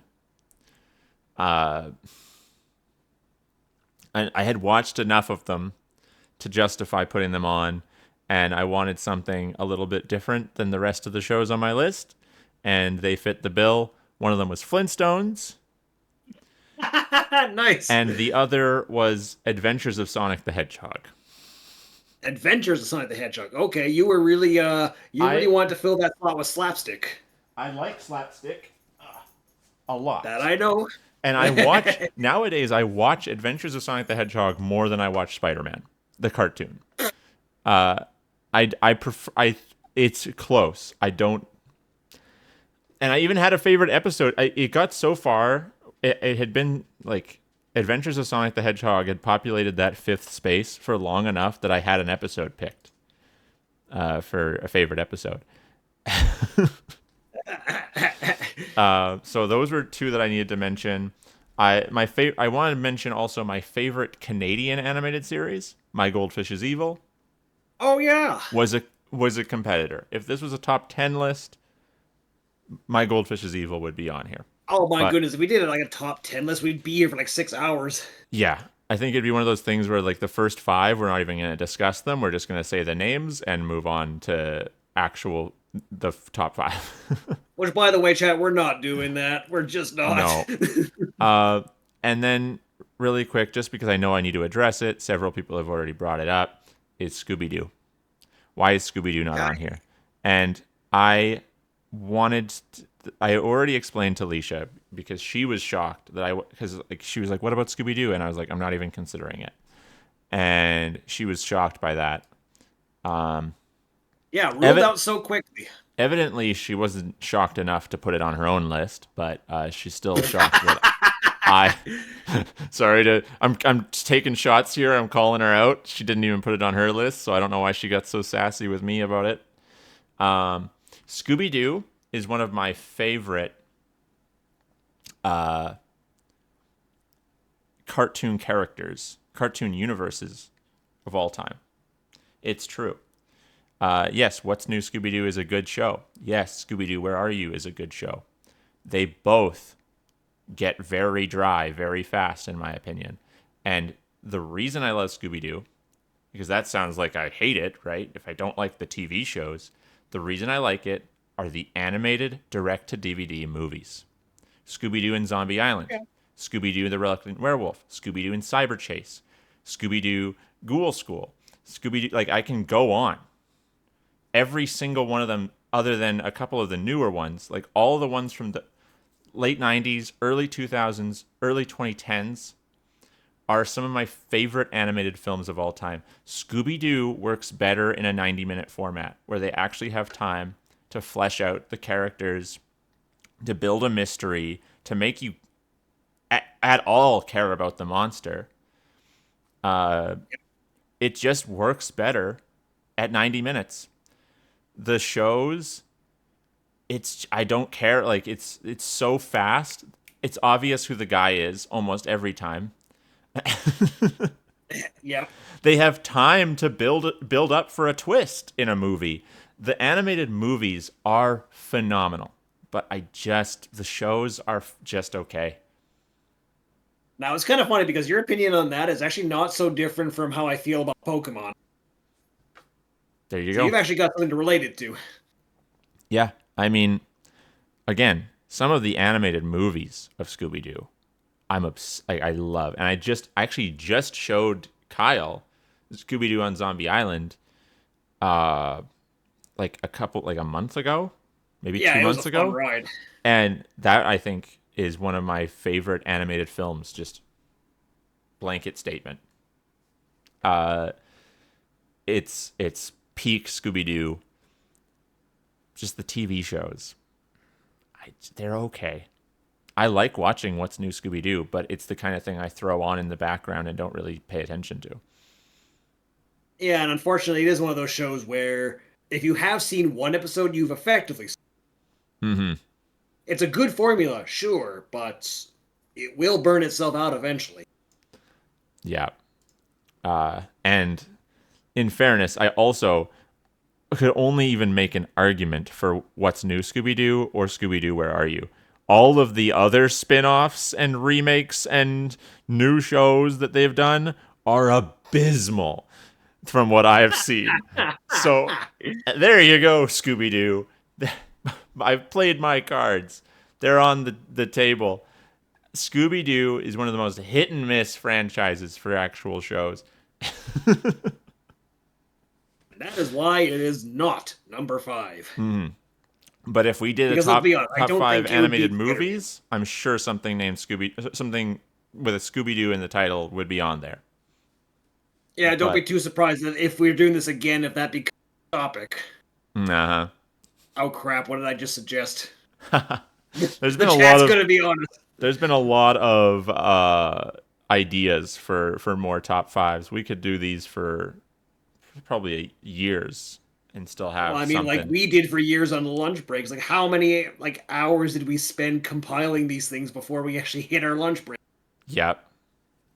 So, do you have anything else to add, or is that where we conclude? No, I think that's a good place to conclude. I think we've been doing this for like three and a half hours now. It's 2 hours and 55 minutes so far. Oh, okay. Guest Why did I think it stars. was longer? I've thought about that. I've thought about having people appear on the stream. I know there's a few that I'm sure Dennis would be fun to have on for. And, you know, we're going to have people, because you and I had similar upbringings in the sense of like what we were consuming and how we consumed it in terms of entertainment. We had sort of like weird, I think, ways that we encountered a lot of the shows and video games and things that we like now. Yeah, so there'd be a lot of overlap between us, but if you want variety, then pairing you up with someone like Dennis would actually make more sense. Oh, I'm not saying you wouldn't be there. I'm saying it would be me and you and Dennis. Oh, Or I me see. and you and Leisha. Or me and you and Tanner. Like, I I'm see what still you're getting saying at you're the co-host of the top 5 series. now. Okay, fair We enough. started this. We're going to finish this. But Oh crap! What did I sign up for? but we can bring on other people. I wouldn't mind doing one of these once a month. Yeah, be good frequency. I'm not doing this every week. I'm just You want drawing to a line with you want to know what I think is a good frequency? Hmm. Beep. Oh, sorry.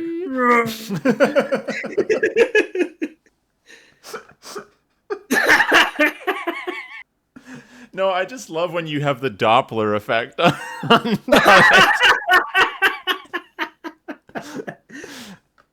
The scream of a guy that's falling is far funnier.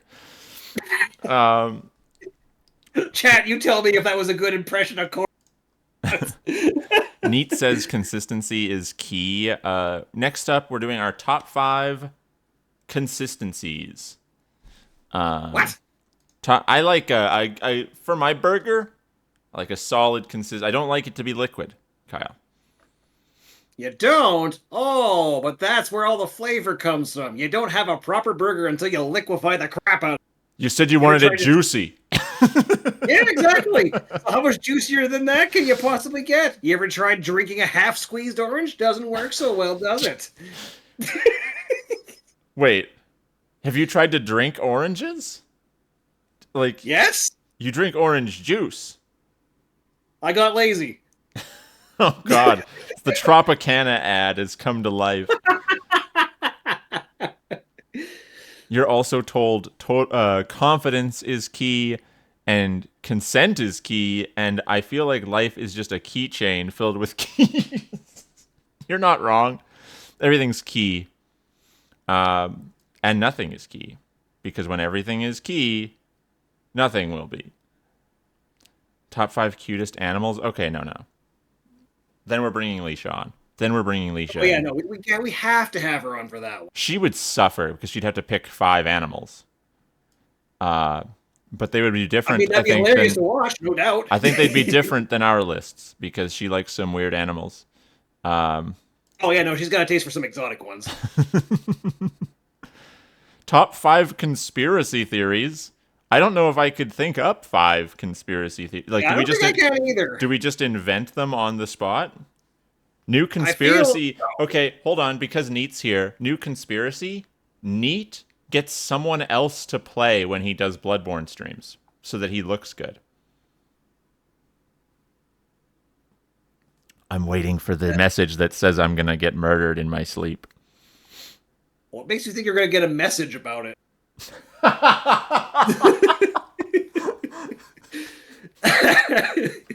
Okay, now I'm even more scared. Thanks for bringing that up.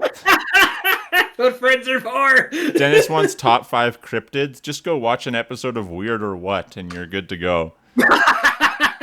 Here we go. Top 5 episodes of Weird or What with William Shatner. Oh, there's barely more than 5 to begin with. So it'll be easy to pick. Neat. I know you know I'm kidding. You know I'm kidding, buddy. It said it was a conspiracy theory. Come on. The Earth is flat and Neat fakes his gameplay. They're on the same level here. Anyways. Oh, great. That means you still need to come up with 4. I think that's going to be it for us. Guys, thank you so much for tuning in today. I was pretty surprised by the amount of interaction, the amount of people who sent in their own lists. That went better than I thought it was going to in terms of that. So thank you guys so much for the support today. Dennis, let us know if it was actually fun or not. Yeah, let us know if you enjoyed this because we will do it more if you guys actually had a good time. And Dennis, a huge thanks again for the support. I really appreciate that. Thank you, Barbaric Burger, again for the raid.